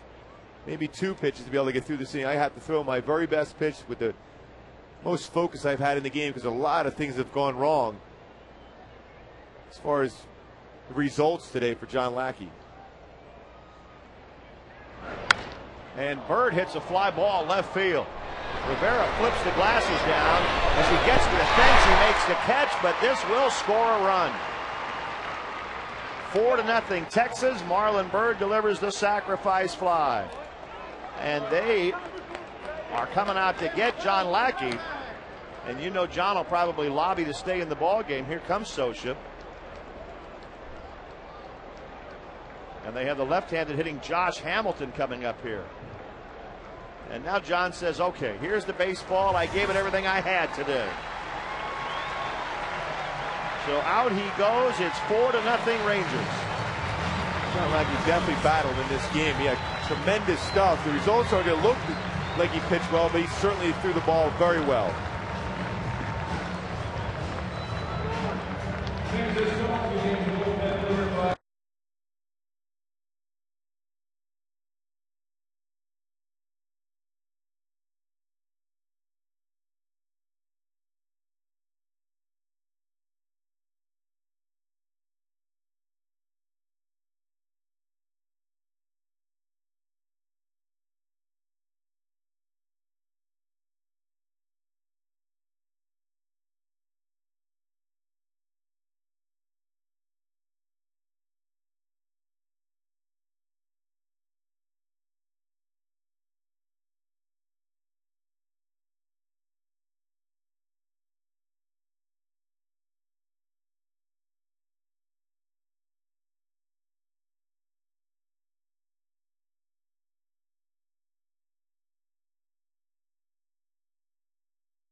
Things didn't go quite right behind John today.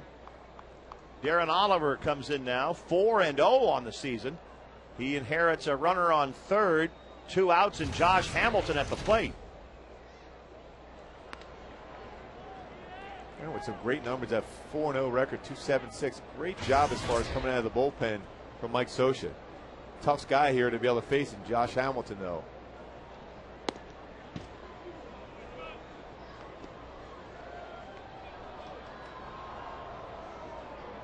Hamilton hitless today, has reached on a fielder's choice and a walk, and he has scored a run.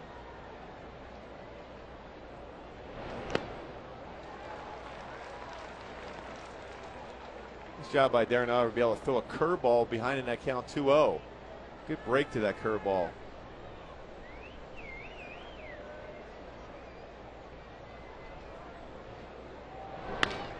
On the ground right at Howie Kendrick. And that will end the inning. 7th inning stretch on a Sunday afternoon at the Big A. It's 4-0 Texas.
threw the ball exceptionally well. 6 2/3 inning pitch, 8 strikeouts. Derek Holland's been the story. On his 12th career start, 6 innings, only 1 hit. No hitter through 5 innings. Been hitting that fastball at 92 to 95, and his slider's been very good. And now mixing in his changeup.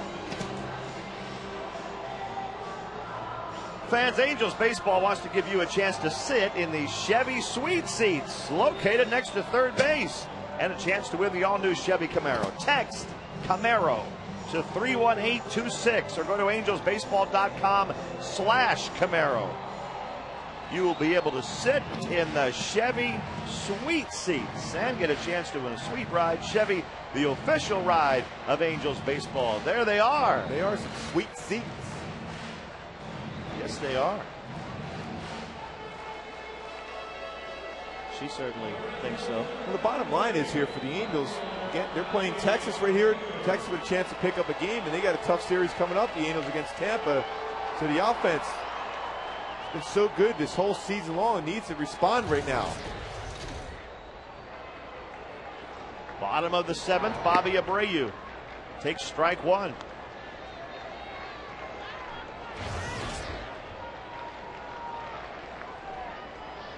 He's grounded out twice today.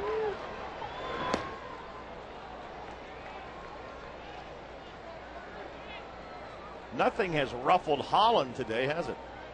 Not at all. I mean, you can throw a breaking pitch like that, and the Angels always had their trouble against a pitcher that they haven't seen a whole lot of against. But so it's a tough spot, especially when you're throwing 95 and you can throw that slider. So you just got to get some base running, disrupt him just enough where he starts getting some doubt in his mind, because he's on a roll right now, not wasting any time.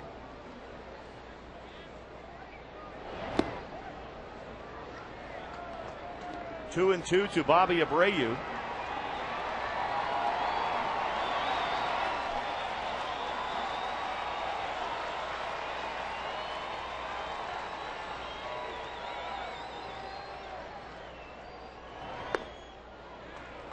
Full count, 3-2. Not unusual to say, 3-2 count. It's only the second 3-ball count for Derek Holland. He'll be next.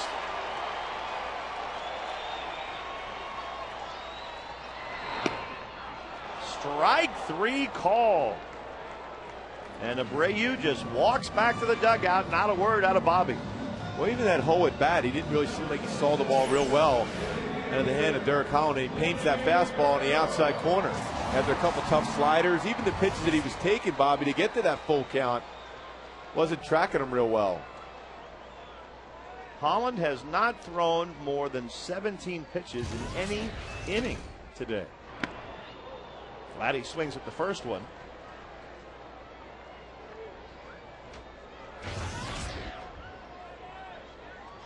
Guerrero 0 for 2 today, does have, and it goes back a long time, of course, a 10-game hitting streak going.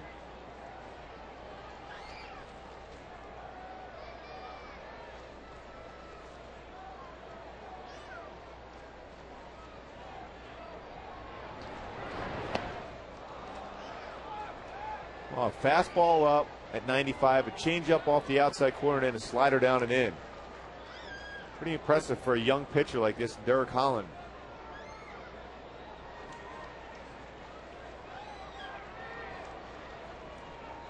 Now coming right back with that slider once again. Vlad hit it hard, but lines it foul into the seats.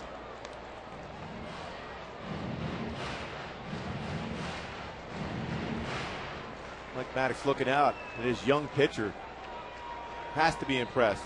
They're going to try to elevate a fastball. And Vlad pokes it into right field, keeping his hitting streak alive, and gets the Angels' second hit of the ball game. Well, that's the one time he didn't hit his location. Keegarden, who's done an outstanding job behind the plate for Texas today, wanted that fastball elevated up. Holland didn't get that fastball up high enough, and Vlad was able to get that bat on it and fight it off and hit it in the right field.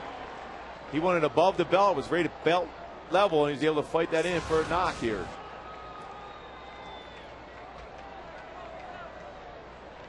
Juan Rivera steps in.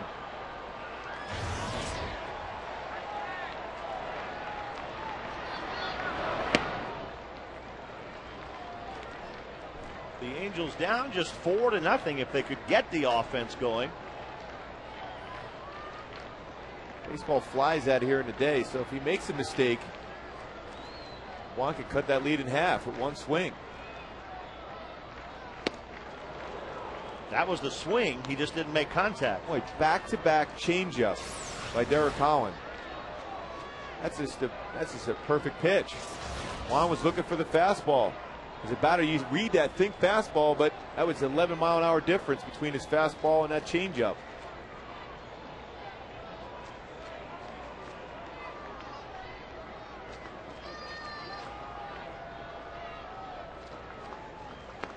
And he struck him out. Derek Holland is pitching like a guy who's been around a long time. Boy, when you think about it, a couple changeup, then throw that slider down and in. It's one of the better sliders you're going to see, particularly out of a left-handed pitcher. He has 6 strikeouts now. 4 of them in the last couple of innings. And Howie Kendrick, the batter.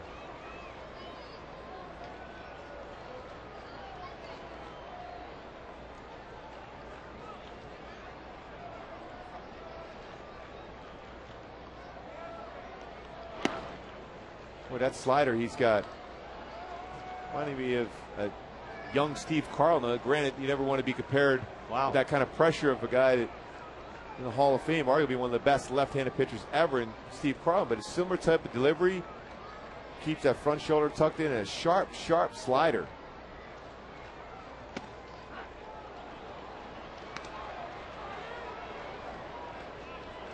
He's on the same wavelength with Teagarden too, isn't he? They're really working brilliantly together today. Boy, it's never a shake off of the pitch sign put down there, and Teagarden's framing the pitches very well, working inside and outside. And Howie's out on strikes. Holland strikes out the side. The Angels are gone in the 7th.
Came in with an earned run average of 5.6.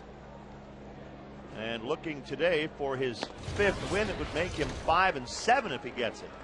But he's having a tremendous ball game. Hank Blaylock at the plate here to start the 8th inning against Darren Oliver. Strike 1 to Blaylock.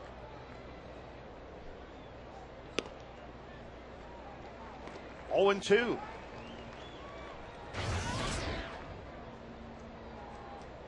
Boy, Holland is so impressive at his location of his pitches. You mentioned Teagarden and him, and it's in a tremendous rhythm.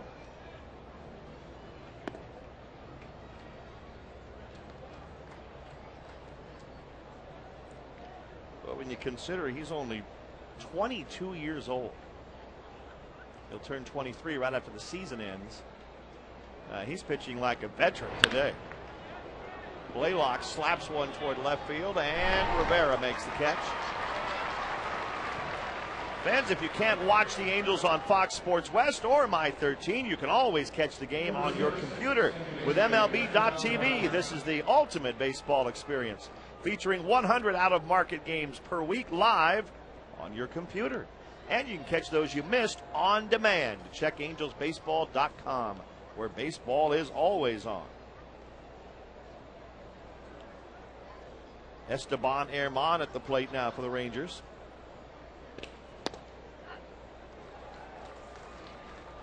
We mentioned earlier in the game talking about Holland last year in the minor leagues, and he was in 3 different places: Clinton, Bakersfield, and Frisco.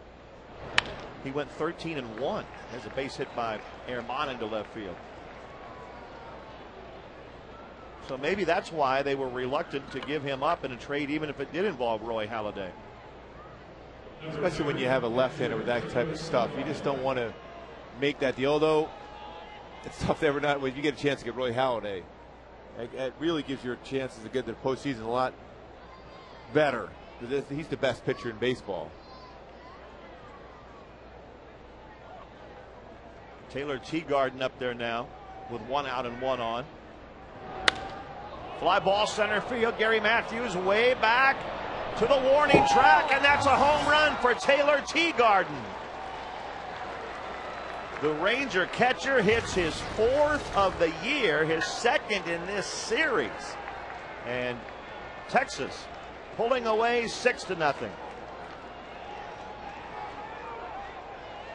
Jose Arredondo is in the Angel bullpen, and he might be coming in because Mike Socha is on his way to the mound. He already singled down there to bring in Jose. Teagarden with a good swing there to dead center field. He's having quite a ball game. Rangers 6, Angels nothing in the 8th.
Luxury cars that inspire at every turn.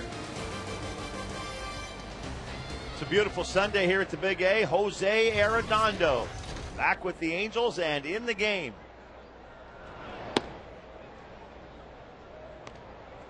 Pitching here to Elvis Andrus. First game since June 7th up here with the big club. The thing you got to look for Jose is the velocity on the fastball. So far pretty good at 94-mile-an-hour fastball. The last 2 pitches.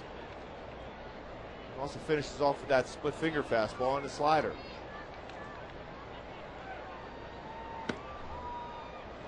Falls behind on Elvis, 3-1.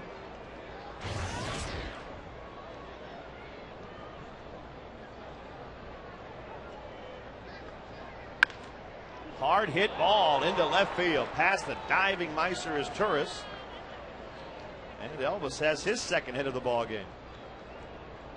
All of a sudden you look up and you see Texas with 6 runs on 11 hits. A couple key guys not even in their lineup today. Very dangerous lineup. After this series, the Angels have Tampa Bay coming in, and Texas goes to Cleveland. Cleveland's been playing pretty good baseball. They traded just about everybody anybody would want, but all of a sudden they've started winning some games. The Angels are going to face some tough pitchers for Tampa. Tampa's playing very well themselves right now, so this is a tough homestand.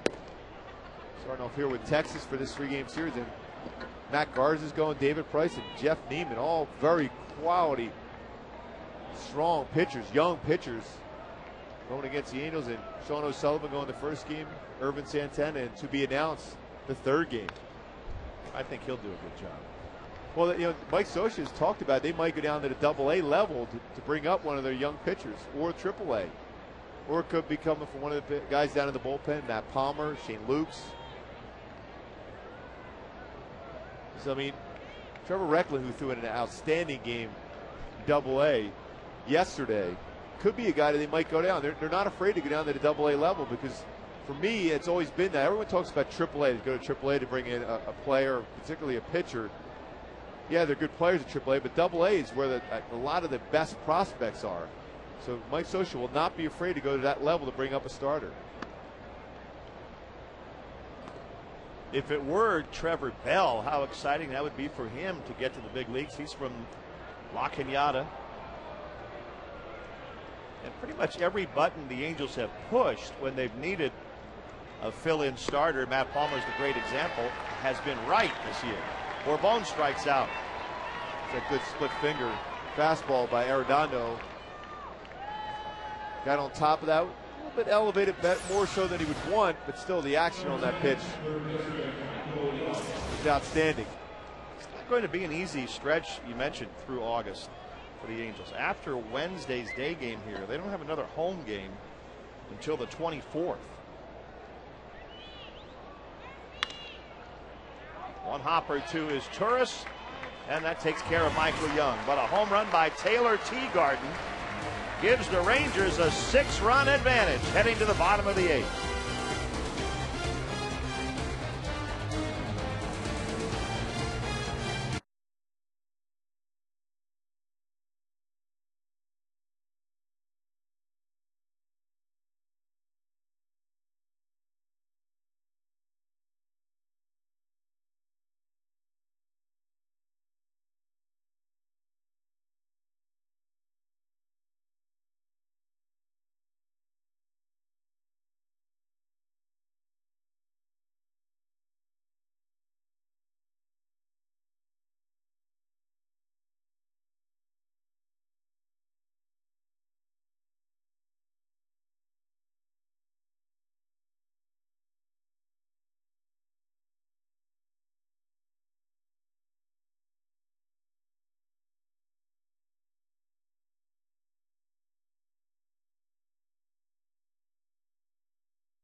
Blaylock kept his foot on the bag.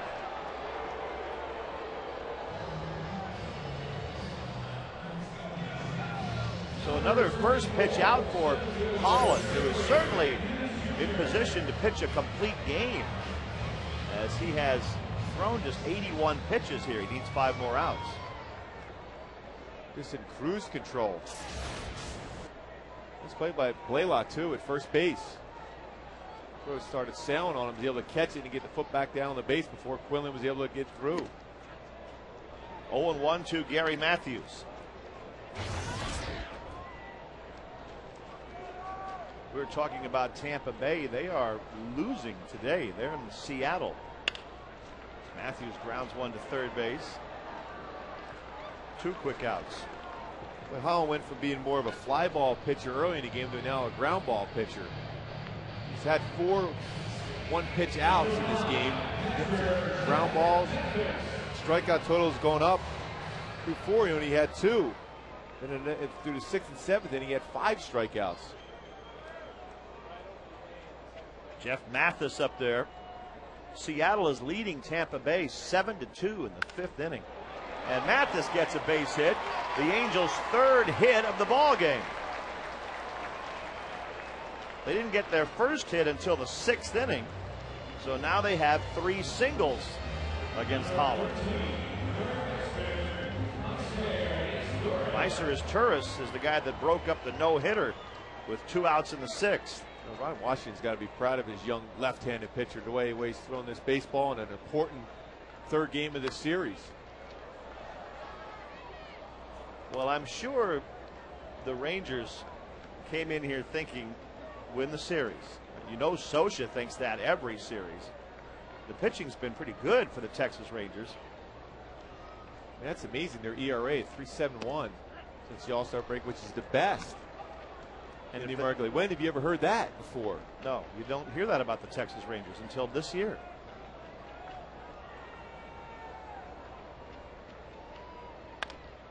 A chopper over the mound. And they get the out at second base to retire the side. Through 8 complete innings, Holland has shut out the Angels.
Not only shut the Angels down, but he's shut the crowd down a little bit. He has. I mean, from the get-go, he's been attacking the strike zone, but again, get back to John Lackey. He threw the ball exceptionally well himself. Yes, he did.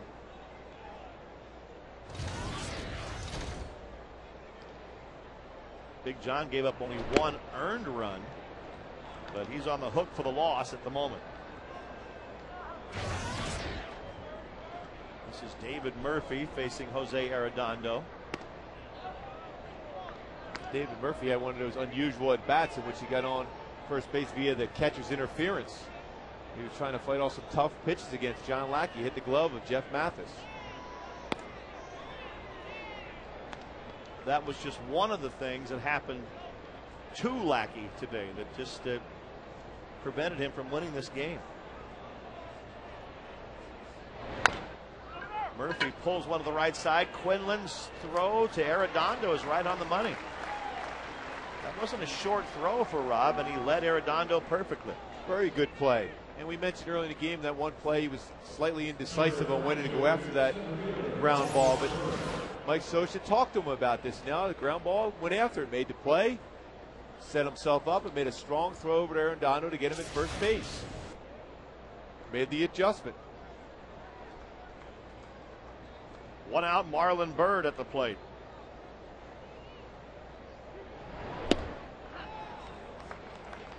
That's Dustin Nippert warming up for the Rangers. I got to believe the Angels would bring a card out for him to bring him in the game and get Holland out off that mound. I think so too. Boy, the way he's throwing, if Ron Washington goes to the bullpen, that'd be a huge surprise.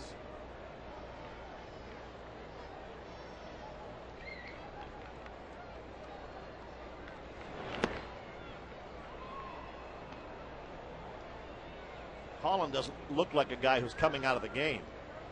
Well, he still has that focus. Only 87 pitches.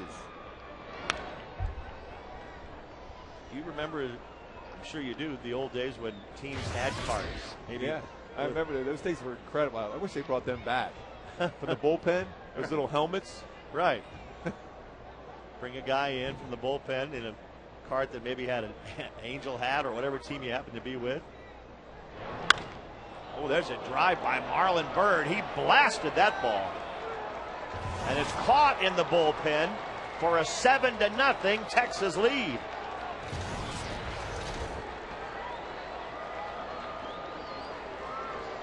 Boy, Marlon Byrd just continues to put up the numbers against the Angels pitchers. For whatever reason, Marlon Byrd is a solid player, but he's 325 batting average coming into this game. Gets a fastball on the inside part of the plate, and he knew it right away. Boy, Nippert not only warming up at the bullpen, came in and made the play. I think he's sitting back down. No longer warming up. Josh Hamilton up there for the Rangers.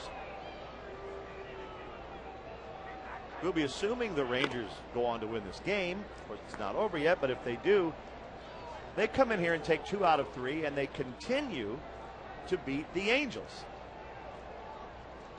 Well, they came in. They wanted to make a statement. They're not going away. The Angels are playing exceptional baseball, but the Rangers are playing pretty solid ball themselves before they came into this series. And Ron Washington has his team believing in their abilities, even with a couple key components to his offense not available in this series. Next time these teams meet, it'll be September, the weekend of the 18th in Texas. But the reality is, Mike Scioscia's got to, convey this message once again. Hey, we're in first place by 3.5 games. We had a tough series. Jared Weaver threw outstanding yesterday with his 11 strikeouts, but the reality is we're in first place. We just got to play better baseball. His whole thing is, and I've never seen a team able to do so more than a Mike Scioscia team, and fastball on the outside corner, is turn the page. Game like today, things have not gone well for Mike Scioscia in the club, but their ability to turn the page and put an outstanding performance the next night has been one of his trademarks. Well, that's a page you took right out of Scioscia's book. I mean, there are a few phrases that Mike uses, and I guarantee at some point after this game he'll tell a reporter, well, we're just going to turn the page on this one. He says that all the time. And he believes in it, too, and his demeanor. Doesn't get upset a whole lot. When he does, it gets your attention, as it did after that Tampa series down there when they had lost the back-to-back games, and at that point were 29-29. And they responded. They were in second place behind this Texas team. It's 1-2 to Hank Blaylock. Scioscia's not what you would consider a screamer by any stretch. But there are times, and that was one of them. They had just lost a game, I think it was 10-1 or something like that in Tampa Bay. And after that, a little reminder from Scioscia, they started to play a whole lot better.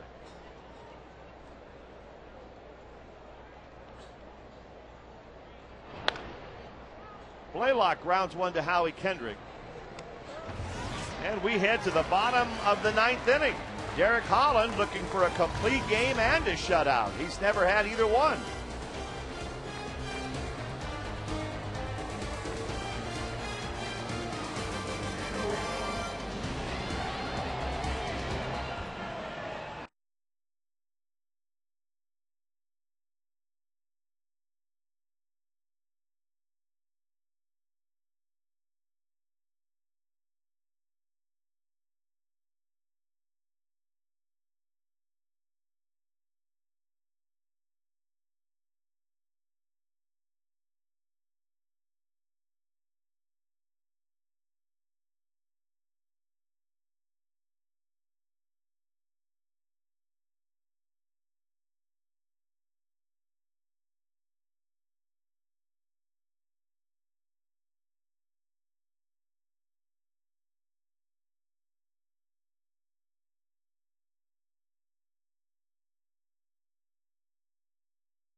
Trying to get his first career complete game. And he's going to get a one pitch out here if Hamilton can see it. And he picked it up there right at the end. Well, that's the fifth one pitch out for Derek Holland. Now with his 88 pitches here with one out in the ninth inning. I mean, he's had some great cheese on the fastball at 93, 94, sometimes 95. Great tilt on the slider, and he's thrown a nice changeup on the outside part of the plate. It was just over a week ago, 2 outings ago, Holland came close. He went 8 2/3 against Seattle. Bobby Abreu now for the Angels. Strike one.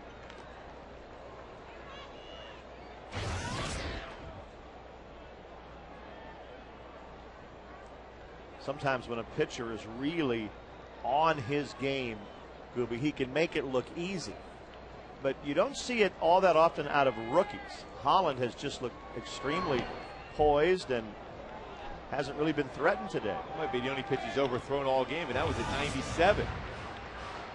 23 of the first of his 30 pitches, first pitch strike. We talked about when we had a youngster going down to Tempe, just drafted the other day by the Tyler Skaggs saying, hey, throw strikes. Well, this is what you see out of that. But you don't really see that too often from a young pitcher. This kind of poison, this great mechanics, not overthrowing.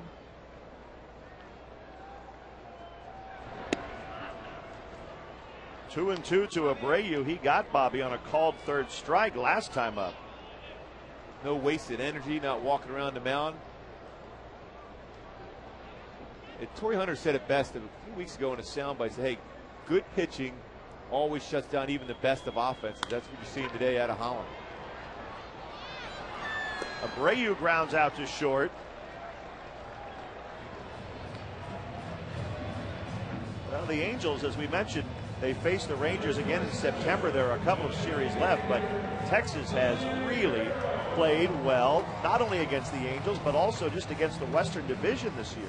Well, look at the home run total, though, against the Angels this year at 28. That's an alarming number of home runs. The Ron Washington team has a lot of power.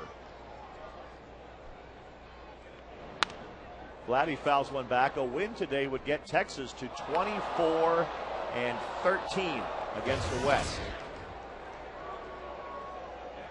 And this would also be, for the Rangers, win number 62 on the season. That is the same amount as the Boston Red Sox. And the Red Sox are playing at Yankee Stadium tonight.